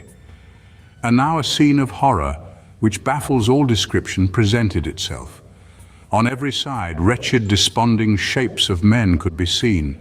Around the well room, an armed guard were forcing up the prisoners to the winches to clear the ship of water and prevent her sinking, and little else could be heard but mutual execrations, reproaches, and insults. During this operation, there was a small dim light admitted below, but it served to make darkness more visible and horror more terrific. When I became an inmate of this grim abode of suffering, despair, and death, There were about 400 prisoners on board, but in a short time they amounted to 1,200. And in proportion to our numbers, the mortality increased. All the most deadly diseases were pressed into the service of the King of Terrors, but his prime ministers were dysentery, smallpox, and yellow fever. There were 2 hospital ships near the Old Jersey, but these were soon so crowded with the sick that they could receive no more. The consequence was that the diseased and the healthy were mingled together in the main ship. In a short time we had 200 or more sick and dying lodged in the fore part of the lower gun deck, where all the prisoners were confined at night. Utter derangement was a common symptom of yellow fever, and to increase the horror of the darkness that shrouded us, for we were allowed no lights betwixt decks, the voice of warning would be heard, "Take heed to yourselves. There is a madman stalking through the ship with a knife in his hand." I sometimes found the man a corpse in the morning, by whose side I lay down at night. At another time he would become deranged, and attempt in darkness to rise and stumble over the bodies that everywhere covered the deck. In this case, I had to hold him in his place by main strength. In spite of my efforts, he would sometimes rise, and then I had to close in with him, trip up his heels, and lay him again upon the deck. While so many were sick with raging fever, there was a loud cry for water, but none could be had except on the upper deck, and but one allowed to ascend at a time. The suffering then from the rage of thirst during the night was very great, nor was it at all times safe to go up. Provoked by the continual cry for leave to ascend, when there was already one on deck, the sentry would push them back with his bayonet. By one of these thrusts, which was more spiteful and violent than common, I had a narrow escape of my life. In the morning the hatchways were thrown open and we were allowed to ascend all at once and remain on the upper deck during the day. But the first object that met our view in the morning was a most appalling spectacle. A boat loaded with dead bodies conveyed them to the Long Island shore, where they were slightly covered with sand. I sometimes used to stand to count the number of times the shovel was filled with sand to cover a dead body. And certain I am that a few high tides or torrents of rain must have disinterred them. And had they not been removed, I should suppose the shore even now would be covered with huge piles of bones of American seamen. There were probably 400 on board who had never had the smallpox. Some perhaps might have been saved by inoculation. But humanity was wanting to try even this experiment. Let our disease be what it would, we were abandoned to our fate. Now and then an American physician was brought in as a captive, but if he could obtain his parole, he left the ship, nor could we much blame him for this. For his own death was next to certain, and his success in saving others by medicine in our situation was small. I remember only 2 American physicians who tarried on board a few days. No English physicians or anyone from the city, ever to my knowledge, came near us. There were 13 of the crew, to which I belonged, but in a short time all but 3 or 4 were dead. The most healthy and vigorous were seized first with the fever and died in a few hours. For them there seemed to be no mercy. My constitution was less muscular and plethoric, and I escaped the fever longer than any of the 13 except one, and the first onset was less violent. There is one palliating circumstance as to the inhumanity of the British, which ought to be mentioned. The prisoners were furnished with buckets and brushes to cleanse the ship, and with vinegar to sprinkle her inside. But their indolence and their despair was such that they would not use them, or but rarely. And indeed at this time the encouragement to do it was small, for the whole ship, from her keel to the taffrail, was equally affected and contained pestilence sufficient to desolate a world. Disease and death were wrought into her timbers. At the time I left her, it is to be presumed a more filthy, contagious, and deadly abode for human beings never existed among Christianized people. The following is extracted from an account of the war by an English historian, William Gordon, D.D. Great complaints are made of the horrid usage the Americans met with after they were captured. The garrison of Fort Washington surrendered by capitulation to General Howe, the 16th of November. The terms were that the fort should be surrendered, the troops be considered prisoners of war, and that the American officers should keep their baggage and sidearms. These articles were signed and afterwards published in the New York papers. Major Williams of Rawlings Regiment, in doing his duty that day, fell into the hands of the enemy. The haughty, imperious deportment of the officers and the insolent scurrility of the soldiers of the British Army soon dispelled his hopes of being treated with lenity. Many of the American officers were plundered of their baggage and robbed of their sidearms, hats, cockades, etc., and otherwise grossly ill-treated. The fourth day of their captivity, Rawlings, McIntyre and himself, all wounded officers, were put into one common dirt cart and dragged through the city of New York as objects of derision, reviled as rebels, and treated with the utmost contempt. From the cart they were set down at the door of an old waste house, the remains of Hampden Hall near Bridewell. The privates in the coldest season of the year were closely confined in churches, sugar houses and other open buildings, which admitted all kinds of weather, and were subjected to the severest kind of persecution that ever unfortunate captives suffered. Officers were insulted and often struck for attempting to afford the miserable privates some relief. Major Williams verily believed that not less than 1,500 prisoners perished in the course of a few weeks in the city of New York, and that this dreadful mortality was principally owing to the want of provisions and extreme cold. Volume 2, page 427. An extract from General Ethan Allen's narrative of his capture and treatment by the British in the American Revolutionary War. I next invite the reader to a retrospective sight and consideration of the doleful scene of inhumanity exercised by General Sir William Howe and the army under his command towards the prisoners taken on Long Island on the 27th of August 1776, sundry of whom were, in an inhuman and barbarous manner, murdered after they had surrendered their arms, particularly a General Woodhull of the militia, who was hacked to pieces with cutlasses by the light horsemen, and a Captain Fellows of the Continental Army, who was thrust through with a bayonet, of which wound he died instantly. Sundry others were hanged up by the neck till they were dead, 5 on the limb of a white oak tree, and without any reason assigned except that they were fighting in defense of the only blessing worth preserving. And, indeed, those who had the misfortune to fall into their hands at Fort Washington in the month of November following met with but very little better usage, except that they were reserved from immediate death to famish and die with hunger. In fine, the word rebel was thought by the enemy sufficient to sanctify whatever cruelties they were pleased to inflict, death itself not excepted, but to pass over particulars which would swell my narrative far beyond my design. The private soldiers who were brought to New York were crowded into churches and environed with slavish Hessian guards, a people of a strange language who were sent to America for no other design but cruelty and desolation. I have gone into the churches and seen sundry of the prisoners in the agonies of death in consequence of very hunger, and others speechless and near death, biting pieces of chips, others pleading for God's sake for something to eat, and at the same time shivering with cold. Hollow groans saluted my ears, and despair seemed to be imprinted on every one of their countenances.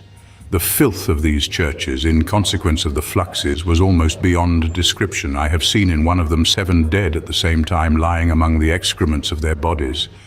It was a common practice of the enemy to convey the dead from these filthy places in carts to be slightly buried. And I have seen whole gangs of Tories making derision and exulting over the dead, saying, "There goes another load of damned rebels."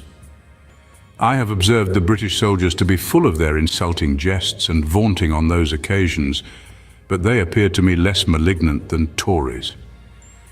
The provisions dealt out to the prisoners were by no means sufficient for the support of life. It was deficient in quantity and much more so in quality. The prisoners often presented me with a sample of their bread, which was damaged to that degree that it was loathsome and unfit to be eaten. Their allowance of meat, as they told me, was quite trifling and of the basest sort. I never saw any of it, but was informed, bad as it was swallowed almost as quick as they got hold of it. I saw some of them sucking bones after they were speechless. Others who could yet speak and had the use of their reason urged me in the strongest and most pathetic manner to use my interest in their behalf. "For you plainly see," said they, "that we are devoted to death and destruction." And after I had examined more particularly into their truly deplorable condition and had become more fully apprised of the essential facts, I was persuaded that it was a premeditated and systematical plan of the British Council to destroy the youths of our land, with a view thereby to deter the country and make it submit to their despotism, but that I could not do them any material service, and that by any public attempt for that purpose I might endanger myself by frequenting places the most nauseous and contagious that could be conceived of. I refrained going into the churches, but frequently conversed with such of the prisoners as were admitted to come out into the yard, and found that the systematical usage still continued. The guard would often drive me away with their fixed bayonets. The integrity of these suffering prisoners is hardly credible. Many hundreds, I am confident, submitted to death rather than enlist in the British service, which I am informed they most generally were pressed to do. The success of the American arms at Princeton had a mighty effect on General Howe and his council. Their obduracy and death-designing malevolence in some measure abated or was suspended. The prisoners who were condemned to the most wretched and cruelest of deaths, and who survived to this period, were immediately ordered to be sent within the American lines for exchange. Several of them, however, fell dead in the streets of New York, as they attempted to walk to the vessels in the harbor for their intended embarkation. Most of the residue who reached their homes, having received their death wound, could not be restored by the assistance of physicians and friends, but like their brother prisoners fell a sacrifice to the relentless and scientific barbarity of Britain. I took as much pains as my circumstances would admit to inform myself not only of matters of fact, but likewise of the very design and aims of General Howe and his council, the latter of which I predicated on the former and submit it to the candid public. Seymour's Memoir, page 157. Journals of Congress.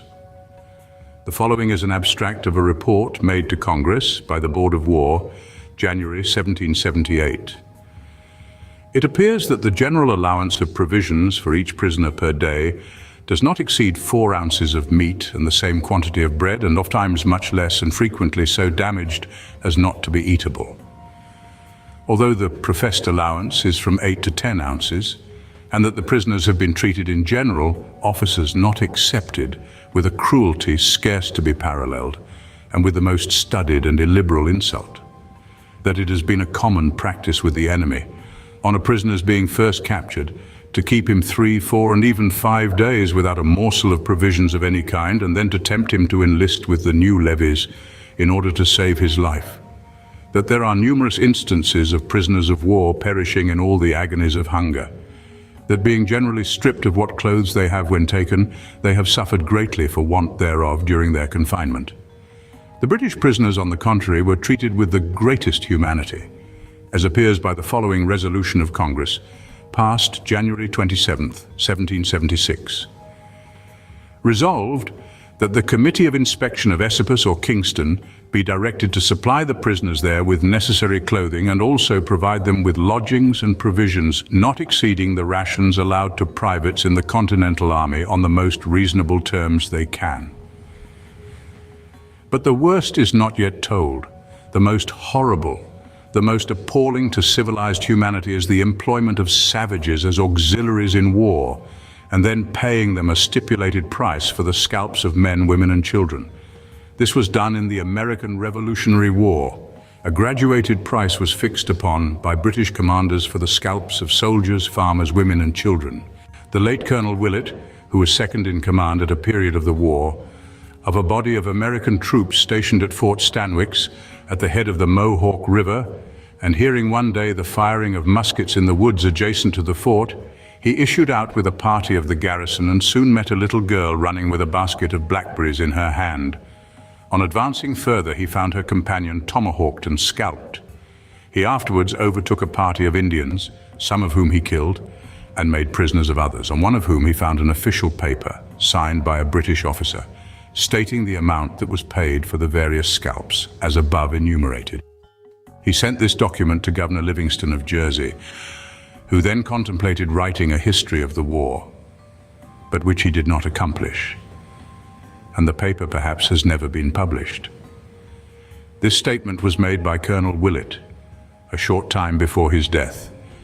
in the office of the recorder of this city, in the presence of Mr. River, the recorder, General Lamb, and several others, among whom was myself.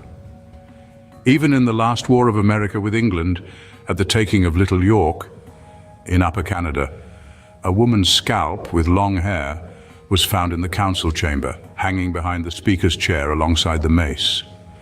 This must have been a signal to the Indians to prepare for profitable employment.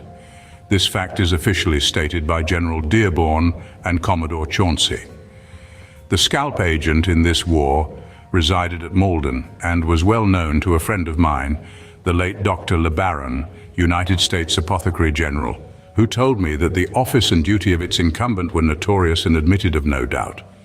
After, however, the American government had taken into pay some Indian tribes and a retaliation was apprehended, a council of war of British officers was convened at Kingston, when it was determined to pay the Indians in future for prisoners brought to the camp alive, instead of scalps. The legislature of New York passed an act granting a bounty on wolves' heads on account of the depredations made by them on the sheep of the farmers. This was a justifiable mode of warfare against wolves, but the British government, it is believed, stands preeminent, without a parallel among nations, in paying a bounty on human scalps. And however barbarous were the native executioners of its vengeance, they never violated the chastity of females that fell into their power, as the British soldiers were permitted to do at sundry places during the last war. And they were led also to expect an opportunity to commit the same outrage at New Orleans, as appears by the watchword "beauty and booty" given out on the night of the attack. I will make a short extract from the memoirs of William Sampson, ESQ, as an example of the manner in which kings treat rebels to their assumed authority, in case they do not succeed in ridding themselves of it. I remained in Dublin until the 16th of April, when the terror became so atrocious that humanity could no longer endure it. In every quarter of the metropolis, the shrieks and groans of the tortured were to be heard, and that through all hours of the day and night.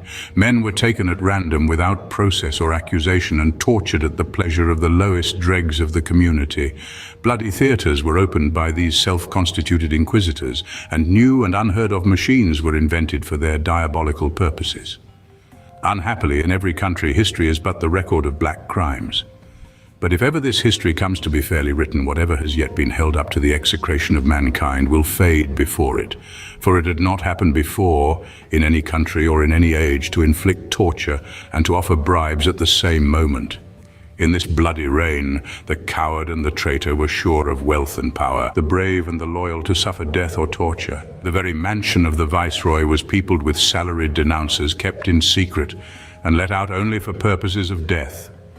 Some of them, struck with remorse, have since published their own crimes, and some have been hanged by their employers. Men were hung up until their tongues started from their mouths, and let down to receive fresh offers of bribe to betray their neighbor or discover themselves. If they neither knew nor would discover anything, these intervals of relaxation were followed by new and more poignant inflictions. And when that courage, which is the noble attribute of my unhappy countrymen, spurned in the midst of agony at the tempter and the bribe, the nearest and the tenderest relatives were often brought to witness these horrors, that out of their feelings might be extorted some denunciation, true or false, which the virtue of the sufferer had withheld. Among other means of torture made use of for the above purpose, I am told by an Irish gentleman who now holds a respectable office in our republic, that caps made of pitch mixed with powder were not unfrequently placed upon the heads of these unfortunate victims and then set on fire.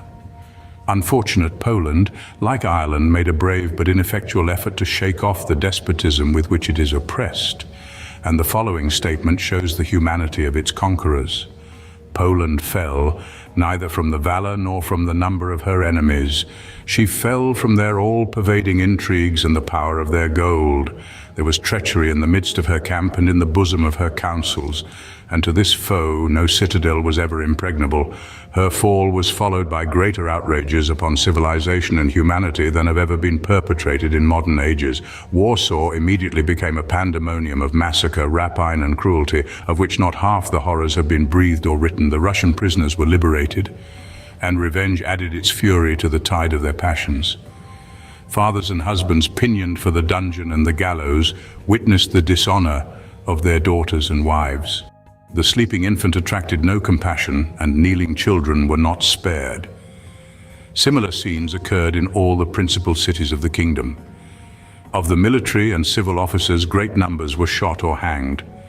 Hundreds of others were chained together and marched off to the mines of Siberia. Some, however, escaped and are fugitives in England, France, and the United States. An English traveller who has very recently passed through Poland met on its northern frontier some hundreds of Poles, many of them apparently of the higher class of the population, chained 5 abreast to an iron bar and marching to hard labor for life in mines where the light of day never enters. But one of the latest means employed for the destruction of the Polish people is the exportation of children. The imperial ukases for this measure spread terror and desolation throughout the kingdom. Entire schools of children have been seized and hurried off in caravans to the interior of Russia without being allowed a sight of their parents. And parents, whose natural yearnings over their little ones impelled them to attempt their rescue, were immediately delivered over to the military tribunal to be tried for insubordination. But a peculiarly diabolical feature of this ukase remains to be developed. It only mentions orphan children, yet it defines these to be either children without fathers, though having fortunes, or those having fathers but in indigent circumstances. Thus, the 2 branches of this definition are made to embrace nearly the whole youthful population. The commissaries of police in the cities and the commissaries d'arrondissement in the provinces were ordered to invite all parents having families in distress to send in declarations to that effect, that they might obtain relief from the government. Many, suffering from the prevailing misery of the country, were seduced by this apparently benevolent offer to do so. The children of all these came within the regulation of the ukase and were speedily torn from their arms. An eyewitness has assured us that out of 450 children of the 1st Division transported, scarcely 115 reached Bobruisk alive. They were compelled to walk the moment they crossed the frontiers, and when any were unable from sickness or fatigue to proceed further, they were abandoned, with a portion of bread and water. Several persons recently arrived from Siberia have fallen in with the corpses of many of these unfortunate innocents, stretched beside the bread of which they could not avail themselves. The next step was to seize all the male children of the parochial schools, and by this means, and that of the recent military conscription, the population of brave but unhappy Poland has already been reduced to half its former number. Extracts from foreign papers. The whole province of Lithuania was traversed in different directions by the Russian troops, who burnt the towns and villages, massacred the prisoners, and killed even the women and children. 3 of the Confederates of Zwickau, who has poisoned himself, have been shot at Warsaw in the public place of execution, without the walls. They all died with a display of courage and firmness, hoping that their deaths might be useful to their unhappy country. Olkowski in particular showed great self-command. While on his way to execution, he gathered up a handful of the soil and exclaimed, "For this we have fought, and for this we are willing to die." The tombs of these young heroes have become objects of veneration to the people, who strew flowers and garlands upon them. Many women have compromised themselves. A young lady named Helen Nowal-Rowica has received 200 stripes for having sent provisions to some unfortunate insurgents who were dying of hunger in the woods. The horrible punishment was inflicted in one of the barracks of Lublin to the sound of military music, and to render it more severe, they afterwards shaved her head and confined her in a convent, and no one can tell when she will be released. The wife of Orlovska had been condemned to receive 500 stripes for having sheltered one of her relations. She entreated that her punishment might be inflicted publicly at Warsaw, in order that it might inflame the courage of the patriots. This favor, however, being denied her on the day her sentence was to have been executed, she was found dead in her prison, having forced pins into her bosom. The Polonaise. Galicia, of all the provinces of Poland, seems to be suffering under the most cruel persecutions, and that at the hands of the cold-blooded diplomat Metternich. Count George Tiskiewicz, though an old man, has been confined in a subterranean cell for more than a year, His wife, who went to Vienna to supplicate the late emperor, was received by him just before his death but repulsed by Metternich. Colonel Larisky is attached to a wall by an iron bar in another dungeon, etc. We see nothing in revolutionary France like the cruelties I have detailed. Many rebels and traitors to the Republic were executed, but there was no torture, no protracted sufferings. And shall the autocrat of Russia and his miserable slaves, the instruments of his vengeance, shall the government of England and those who approve and support it exclaim against the horror of the French Revolution? And will the present generation in America, forgetful of the consideration due to themselves and the toils and sufferings of their virtuous fathers in purchasing their liberties at so dear a rate, bestow all their sympathies upon the sufferings of a few crowned heads, and others impudently styling themselves noble, who are the enemies of freedom, and whose sole aim is to support rank and privileges at the expense of the degradation and misery of the rest of mankind, with whom they have no feelings in common. Above all, while irreligion is urged against France as the cause of cruelties in her revolutionary struggle, let not the profession of piety in other nations sanctify the commission of deeds infinitely more atrocious. For well might the French exclaim in the language of a Scotch marshal, "If we are sinners, our enemies are no saints." It is moreover worthy of remark that the atrocities imputable to France were committed during the sway of Robespierre, who professed as great regard to religion as did the monarchs that combined against the Republic, under a pretense of preserving it. He denounced the moderates, commonly called the Gironde party, for want of faith in Christianity, the most prominent characters of which were Condorcet, Brissot, Lafayette, Thomas Paine, etc. Religion, in fact, has been the hobby horse of tyrants in all ages and in all countries, and mankind have too easily been gulled by their hollow pretensions. In the practice of monarchs professing Christianity, we do not perceive the humble, charitable, forgiving spirit recommended by its benevolent founder. These virtues, they seem to think, do not properly belong to them. They must be arrogant, proud, and vindictive, and the most appropriate ensigns of their escutcheon would be a bloody cross supported by death's heads and crossbones. An abstract of the defense of Masonry, occasioned by a pamphlet called Masonry Dissected, London, 1730. This pamphlet is that written by Samuel Pritchard and made use of in this volume. The defense was published by Dr. Anderson and appended to his History of the Constitutions of Freemasons. The author, though probably a member of the Masonic Society, would wish to make it appear that he drew all his information of it from the work he pretends to answer. "I was exceedingly pleased," says he, "to find the dissector lay the original scene of Masonry in the East, a country always famous for symbolical learning supported by secrecy. I could not avoid immediately thinking of the Egyptians, who concealed the chief mysteries of their religion under signs and symbols called hieroglyphics. Pythagoras, by traveling into Egypt, became instructed in the mysteries of that nation, and here he laid the foundation of all his symbolical learning." The several writers that have mentioned this philosopher and given an account of his sect and institutions have convinced me fully that Freemasonry, as published by the dissector, is very nearly allied to the old Pythagorean discipline. From whence I am persuaded, it may in some circumstances very justly claim its descent. Here the author details some of the leading doctrines and customs of the Pythagoreans, in proof of his opinion, which have been before noticed. After mentioning some other sects whose practices corresponded, he says, in many particulars with those of the fraternity, he adds, "The last instance I shall mention is that of the Druids of our own nation, who were the only priests of the ancient Britons. In their solemnities they were clothed in white, and their ceremonies always ended with a good feast. The number 3 is frequently mentioned in the dissection, and I find that the ancients, both Greeks and Latins, professed a great veneration for that number. Theocritus thus introduces a person who dealt in secret arts. Thrice, thrice I pour, and thrice repeat my charms. Verbacta dixit, thrice he repeats the words. Ovid, 3 colors in 3 knots unite. Virgil. Whether this fancy owes its original to the esteem the Pythagoreans and other philosophers had for the number 3 on account of their triad or trinity, or to its aptness to signify the power of all the gods, who were divided into 3 classes, celestial, terrestrial, and infernal, I shall leave to be determined by others. The gods had a particular esteem for this number, as Virgil asserts, numero deus impare gaude, unequal numbers please the gods.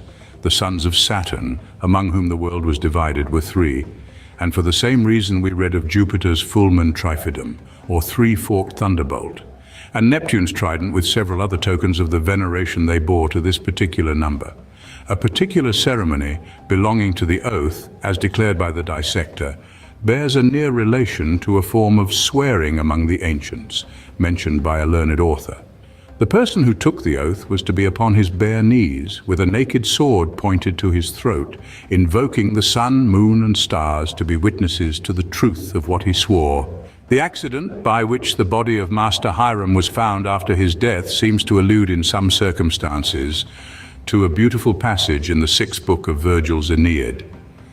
The author here recites the story of the Golden Bough as being a necessary passport for Aeneas's descent into the infernal regions, and adds, Anchises, the great preserver of the Trojan name, could not have been discovered but by the help of a bough, which was plucked with great ease from the tree. Nor, it seems, could Hiram, the Grand Master of Masonry, have been found but by the direction of a shrub which, says the dissector, came easily up. The principal cause of Aeneas's descent into the shades was to inquire of his father the secrets of the fates, which should sometime be fulfilled among his posterity. The occasion of the brethren searching so diligently for their master was, it seems, to receive from him the secret word of Masonry, which should be delivered down to their fraternity in after ages. This remarkable verse follows, "The body of your friend lies near you dead, alas, you know not how. This was Miscellaneous that was murdered and buried Monte Suberio under a high hill, as, says the dissector, Master Hiram was." But there is another story in Virgil that stands in a nearer relation to the case of Hiram and the accident by which he is said to have been discovered, which is this. Priamus, king of Troy, in the beginning of the Trojan War, committed his son Polydorus to the care of Polymnestor, king of Thrace, and sent with him a great sum of money. But after Troy was taken, the Thracian, for the sake of the money, killed the young prince and privately buried him. Aeneas, coming into that country, and accidentally plucking up a shrub that was near him on the side of a hill, discovered the murdered body of Polydorus, Aeneid 3rd, by Dryden. Not far a rising hillock stood in view, sharp myrtles on the sides and camels grew. There, while I went to crop the sylvan scenes and shade our altars with the leafy greens, I pulled a plant. With horror I relate a prodigy so strange and full of fate, scarce dare I tell the sequel. From the womb of wounded earth and caverns of the tomb, a groan, as of a troubled ghost, renewed my fright. And then these dreadful words ensued, "Why must thou thus my buried body rend? O spare the corpse of thy unhappy friend." The agreement between these two relations is so exact that there wants no further illustration. Rosicrucian degree. I have lately noticed that some writers, and particularly William L. Stone, ESQ, who is the author of a very interesting work on Masonry, have conjectured that this institution sprung from the famous society of Rosicrucians. I will therefore here add a short account of that association as well as of the Masonic degree founded upon it. The Rosicrucians, that is to say Brothers of the Rosy Cross, were, says Bailey, a sect or cabal of hermetical philosophers who bound themselves together by a solemn secret which they swore inviolably to observe, and obliged themselves at their admission into the order to a strict observance of certain established rules.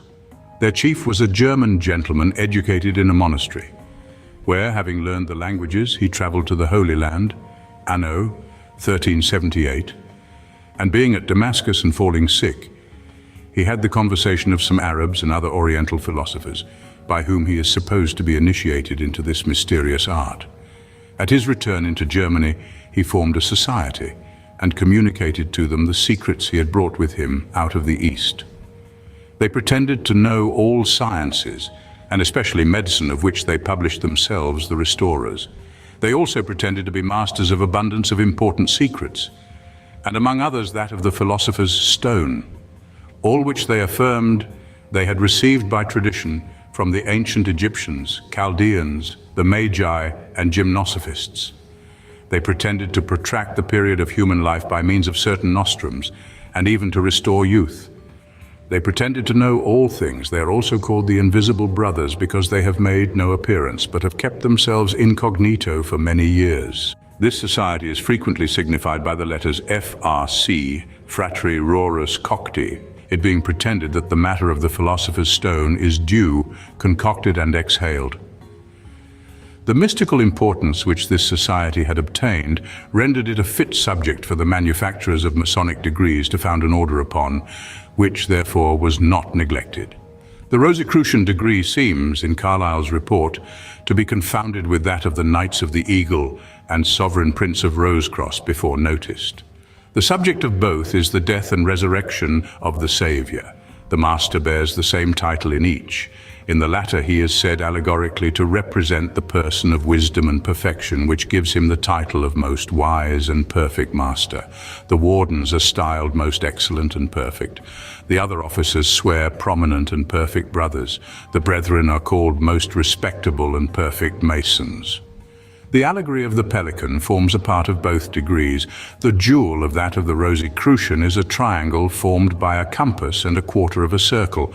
In the center is a cross upon which is a rose, and upon the quarter of the circle is a pelican bleeding to feed her young. The jewel is tied to a black rose and pendant to a black collar in the first point and to a crimson in the second. The decorations of the lodge in the principal apartment are first a triangular altar on 7 steps.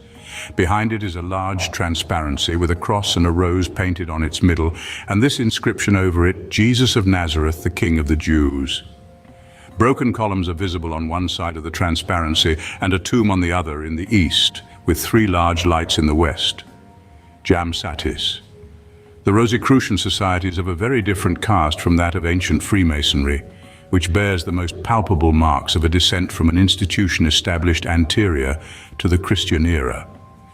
In concluding my work, I repeat that the Freemason Society was founded for the purpose of concealing the rites of the ancient pagan religion under the cover of operative Masonry, and that, although the religion is extinct, its ceremonials remain and clearly develop the origin of the institution. Sabsism, or the worship of the stars, is conspicuous in every grade of the order. The frequent quotations from the Bible betray its religious caste and moreover confirm what has before been advanced, that the forms of prayer and consequently other acts of devotion among the pagans and Hebrews were delivered in the same terms, though applied to different objects. The ceremonies of Masonry, however, by no means impeach the morality it inculcates, which is unexceptionable, whatever may have been the conduct of some of its deluded members, impelled by a fanatical zeal for the preservation of its supposed secrets, or whatever innovations may have been introduced by aspiring political demagogues adverse to the established principles of the order. But at the same time, it must be confessed that its moral precepts are conveyed in a style mal apropos at the present day. Moral action can now be taught without the aid of the mosaic or Masonic pavement, the tessellated border, the square, the compass, the beehive, the plumb line, etc. And as to any useful art or science about which great parade is still made in Masonic books, nothing of the kind is now practiced in lodges. Among the ancient, ignorant, operative Masons, a little instruction in the rudiments of learning, including rough architecture, were no doubt advanced enough to be given, but operative Freemasonry has been abandoned for upwards of 100 years. And no more of it remains to the order than the record of its former practice. I will close the volume with the following apposite remarks of Dupuy, applied to the original school from which Masonry received its lessons. The author, after giving a specimen of the extravagant and absurd cosmogonies of different nations, observes, "We will not pursue farther the parallel of all the philosophical opinions which each of the mystagogues has delivered in his own manner.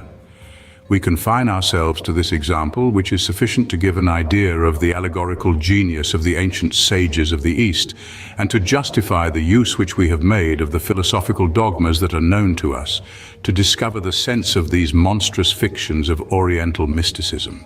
This manner of instructing men, or rather of imposing upon them under the pretext of instruction, is as far removed from our customs as hieroglyphics are from our writing, and as the style of the sacred science is from the philosophy of our days. But such was the language that was held to the initiates, says the author of the Phoenician cosmogony, in order to excite in mortals astonishment and admiration. The appendix. Since this volume was issued, I have accidentally discovered sundry points relating to the discussion, which, as they generally tend still further to establish the connection of Freemasonry with the ancient pagan religion, I have thought proper to add in an appendix. I shall also take this opportunity to make a few corrections not before noticed, and subjoin some observations which have, no doubt with too much partiality, been bestowed upon the work. I claim no merit as a writer. If my book possesses any, it consists in a judicious arrangement of facts stated by ancient and modern authors, accompanied with such comments as were calculated to produce the result intended. I am sensible that it would have comported more with the art of bookmaking to have given the facts in my own language, with references to authorities, but I humbly conceive that this manner would not be so satisfactory and convincing to the reader. The main subjects composing the work depend entirely upon the authority of ancient writers, and to prevent all cavil and give due justice to their sentiments, they require to be expressed in their own terms. Bishop Warburton's dissertation on the mysteries is, in a great measure, a compilation from a compilation by Hersieu. In fact, the nature of that work, as well as my own, required this course. Notes. The Greeks sometimes translated this word Maya Pleiades and Pleione, which signify the multitude. Page 51, line 4 from bottom. It appears that the author has mistaken the derivation of the word Pleione, which, although it makes no difference in his argument, still, as the definition of Mr. Bryant, who is well supported by authority, tends to give that importance to the Pleiades or 7 stars in a religious point of view, and consequently to account more thoroughly for their constant introduction among the symbols of holiness, I am induced to subjoin his remarks. Pleiades. Sometimes expressed Pleiades, said to have been the daughters of Atlas by the nymph Pleione. Among mariners, the dove was thought to be particularly auspicious, who in their voyages used to let a dove or pigeon fly from their ships to judge from its movements the success of their voyage. The most favorable season for setting sail was at the heliacal rising of the 7 stars near the head of Taurus, and they are in consequence of it called Pleiades, or the doves. These Pleiadae and Pleiades were certainly female attendants, prophetesses by whom the oracles of the deity were promulgated. Herodotus specifies that they gave out the oracles and administered at the altar, whence they were said to feed Zeus, Jupiter. They were called diakonoi tes trophies ton theon, deacons or ministers who served at the table of the gods, because they offered up cakes and fruits at their shrines, attended with libations of wine, oil and honey. And as in many temples the deity was represented under the symbol of a dove, he was supposed to have taken the shape of that bird. Hence it is said of Zeus himself that he was changed into a pigeon, which notion prevailed in Achaia, and particularly among the people of Aegium. In short, the persons that administered to the deity were styled Pleiadae and Pleiades, which was a translation of the Iona and Ionim introduced from Egypt and Chaldea. Priests and soothsayers were styled Jonah or doves. Priests and soothsayers were styled Jonah or doves, which was rendered by the Greeks Pelei and Trerones. There were 80 degrees of these labors from less to greater, and when the aspirant has gone through them all, he is initiated. Page 151. I apprehend there were nominally 81 of these trials in reference to the square of the mystical number 9. In the modern Masonic degree of perfection, this number is adopted. The master says to the most venerable senior warden, "What are you?" "I am 3 times 3, the perfect number of 81, according to our mysterious number." "Explain that." "I am a grand elect, perfect and sublime Mason. My trials are finished, and it is now time I should reap the fruit of my labor." The idea that this officer king was the representative of an earthly monarch was never entertained by Masons. Page 140. Although the fraternity are sensible of this fact, yet, not knowing the origin of his title and badge, in the address made to him by the Grand High Priest at his installation, he is dubbed the representative of a king. The precept prohibiting the use of beans is one of the mysteries which the ancient Pythagoreans never disclosed. Page 207. It is highly probable that Mr. Bryant's conjecture is correct, that this prohibition originated from superstition. He observes, "Most of the aquatics of the Nile were esteemed sacred. Among these was the Faba aegyptica. It was a species of bean, styled colocasia, and was reverenced on account of its shape, being like the Napis biprora, or sacred ship of Isis. The common bean had the same appearance. This perhaps was the reason why Pythagoras abstained from eating beans, for his whole system seems to have been borrowed from Egypt. It was undoubtedly on account of this resemblance that the Faba was called Kamen and Cibotium from Cibotus, a boat. Where did our ancient brethren used to meet before lodges were erected? Upon holy ground, or the highest hill, or lowest vale?" Page 282. In Greece, the celestial gods were worshipped upon eminences, the terrestrial in low places. Before the use of altars, they sacrificed upon the dry ground or upon a green turf. Cassia, my friends, did not grow about Jerusalem. Cassia or acacia appears, however, to be common in Egypt, the birthplace of Masonry, and a superstitious use seems to have been made of its leaves by attaching them to the bodies of deceased persons. Malte Brun, in his description of Egypt, observes, "With respect to the mummies, some are placed in wooden cases shaped like the human body, round which leaves and flowers of acacia are often found. That this logos or word was anciently written only in these sacred characters, showing them and thus preserved from one generation to another." Page 331, bottom line. These characters may possibly be the same as those used by the ancient Egyptians. "The Copts," says the above author Malte Brun, "may be regarded as the rightful proprietors of Egypt. They bear the same relation to the Arabs that the Gauls did to the Franks and the first race of the French kings. 8 or 10 centuries ago, the Copts spoke a peculiar language, which is still employed in their worship.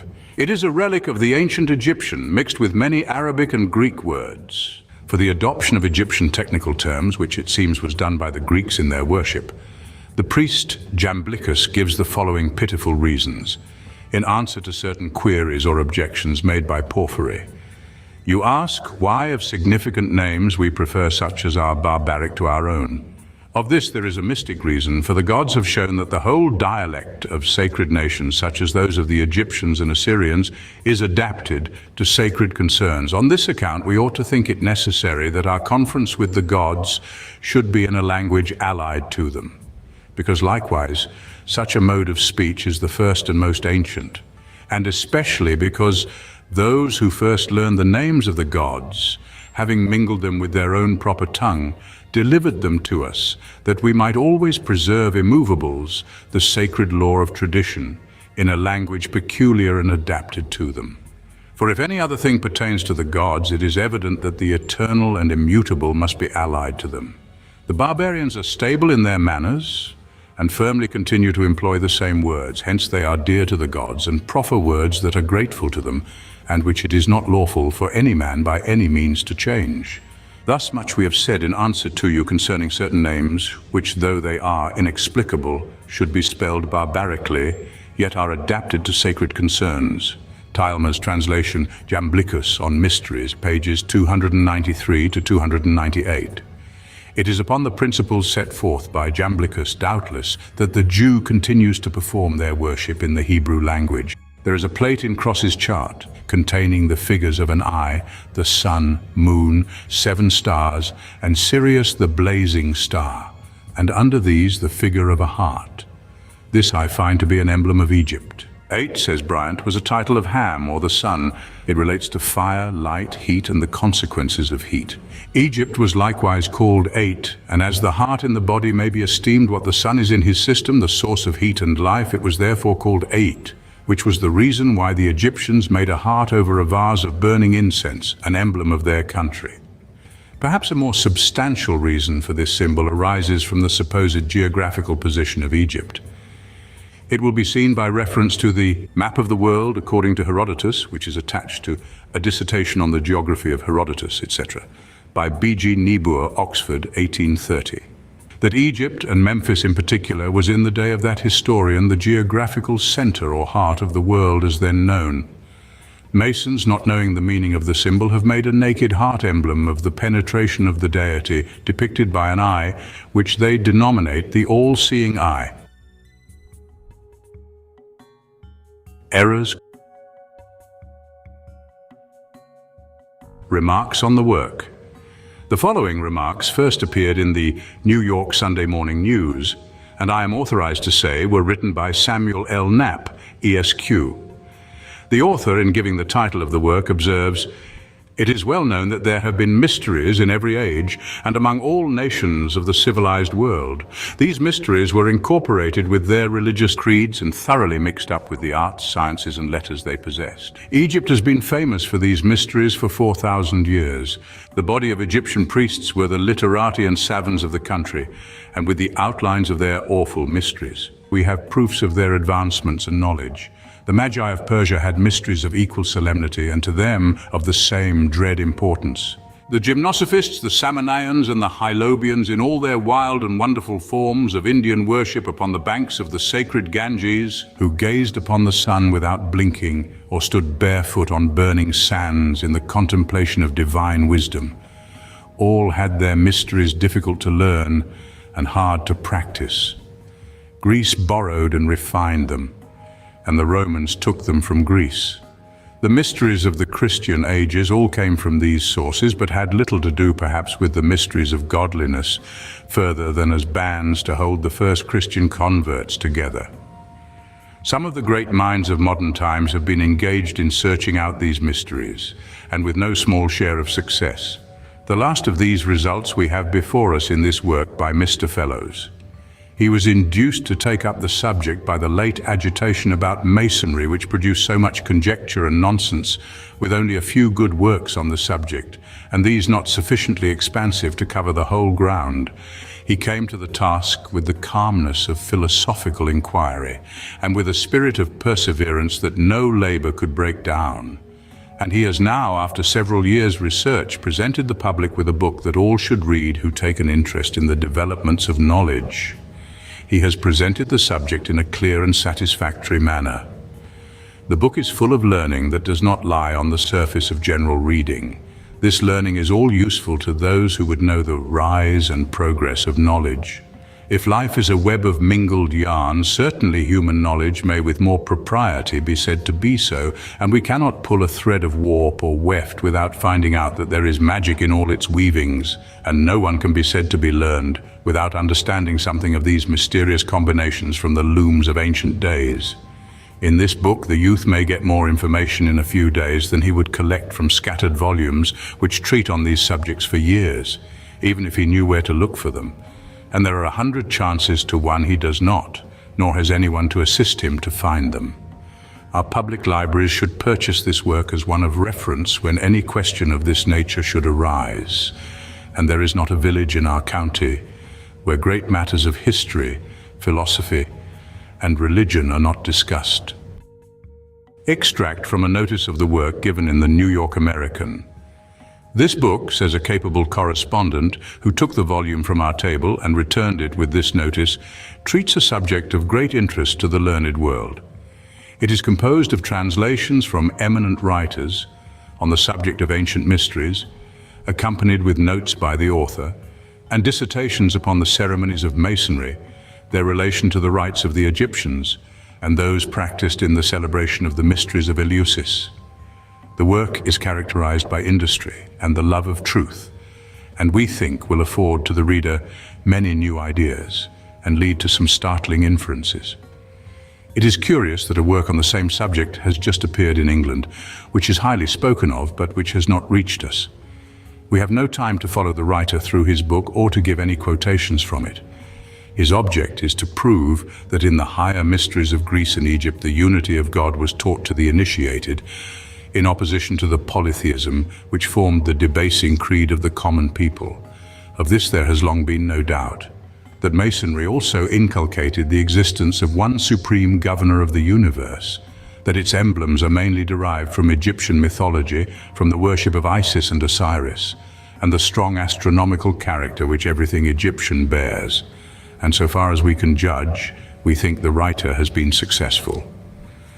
The following observations were published in the New York Commercial Advertiser, written by the editor, Colonel Stone, who is a Freemason, has paid great attention to the subject and written a very candid and valuable work on the order, including a history of anti-Masonry in the state of New York. I am sensible it is difficult to relinquish preconceived opinions, especially when those opinions have been committed to the press and are before the public. Besides, I flatter myself the editor has not thoroughly examined the proofs I have adduced to substantiate the positions I take, but rather taken a bird's-eye view of the work, according to the general custom of reviewers. Be that as it may, although Colonel Stone and myself are at complete issue, I give the whole of his remarks and submit the case to that tribunal to which he appeals to decide the question. Mr. Fellows is an inveterate bookworm and has received the credit in England of coming the nearest to a solution of the question, who was the author of Junius, of any other investigator of that mystery. But whether he has been equally successful in tracing the mysteries of Freemasonry to their origin, or fixing the date of the institution, we shall leave it to the public to decide. His theory is that modern Freemasonry has been derived in direct succession from the Egyptian, Hebrew, and Grecian mysteries, connected also with the mystic rites of the Druids. We believe no such thing. Our opinion is that modern Freemasonry is a continuation of the operative Masonic associations or schools of architecture, derived from Rome, from France and Flanders, when, centuries ago, in building the ancient abbeys and monasteries in England, they were obliged to send abroad for builders, and as an encouragement to such as would come to England, declared them to be free to obtain such wages as they could command, albeit the wages of all trades were at that time regulated by law. Hence the term Freemasons in its literal import. Thomas Ashmole, the founder of the Great Ashmolean Library in England, was the first man who was not an operative, who was elected to the lodge in London and accepted as a Mason, albeit he was not a tradesman. Hence the term Free and Accepted Masons.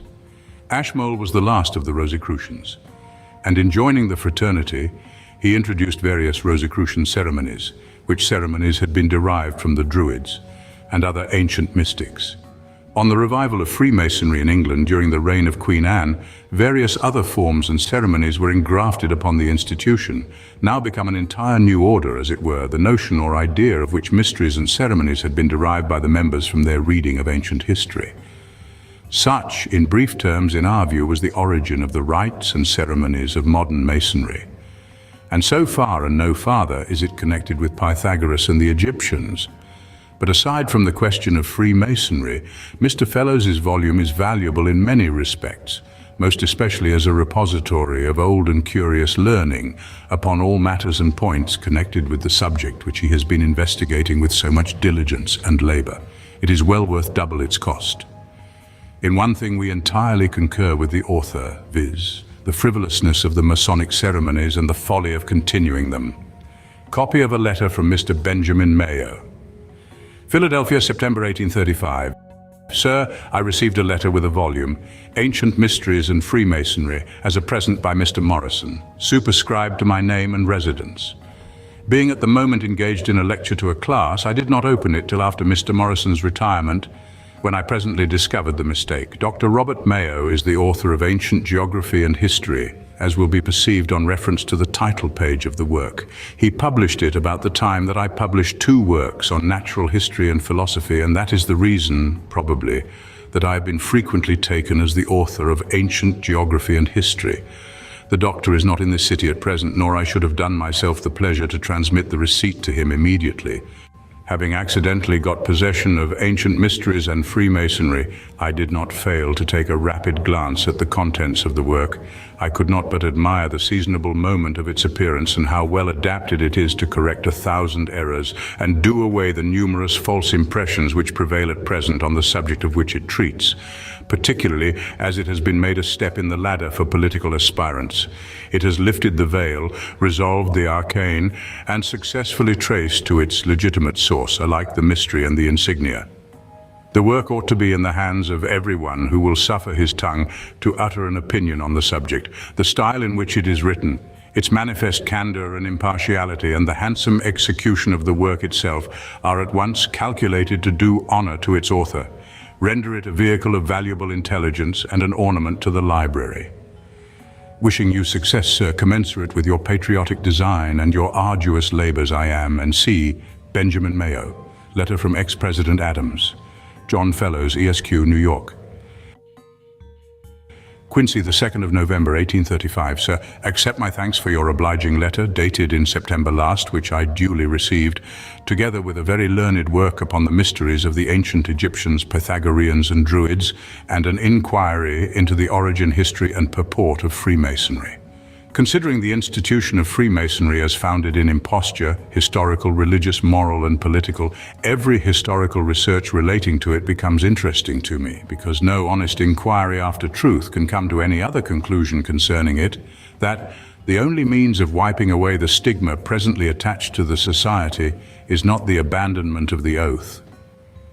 I am happy to find this is your unequivocal opinion, and the only thorough abolition of the institution, in my view, depends on their abandonment with the whole system of historical obliquity connected with them. J.Q. Adams. Thank you for watching, and please don't forget to share, like, subscribe and comment, and if you can please consider donating to Wars of the Roses. Links to PayPal and Patreon are in the description. Thank you so very much.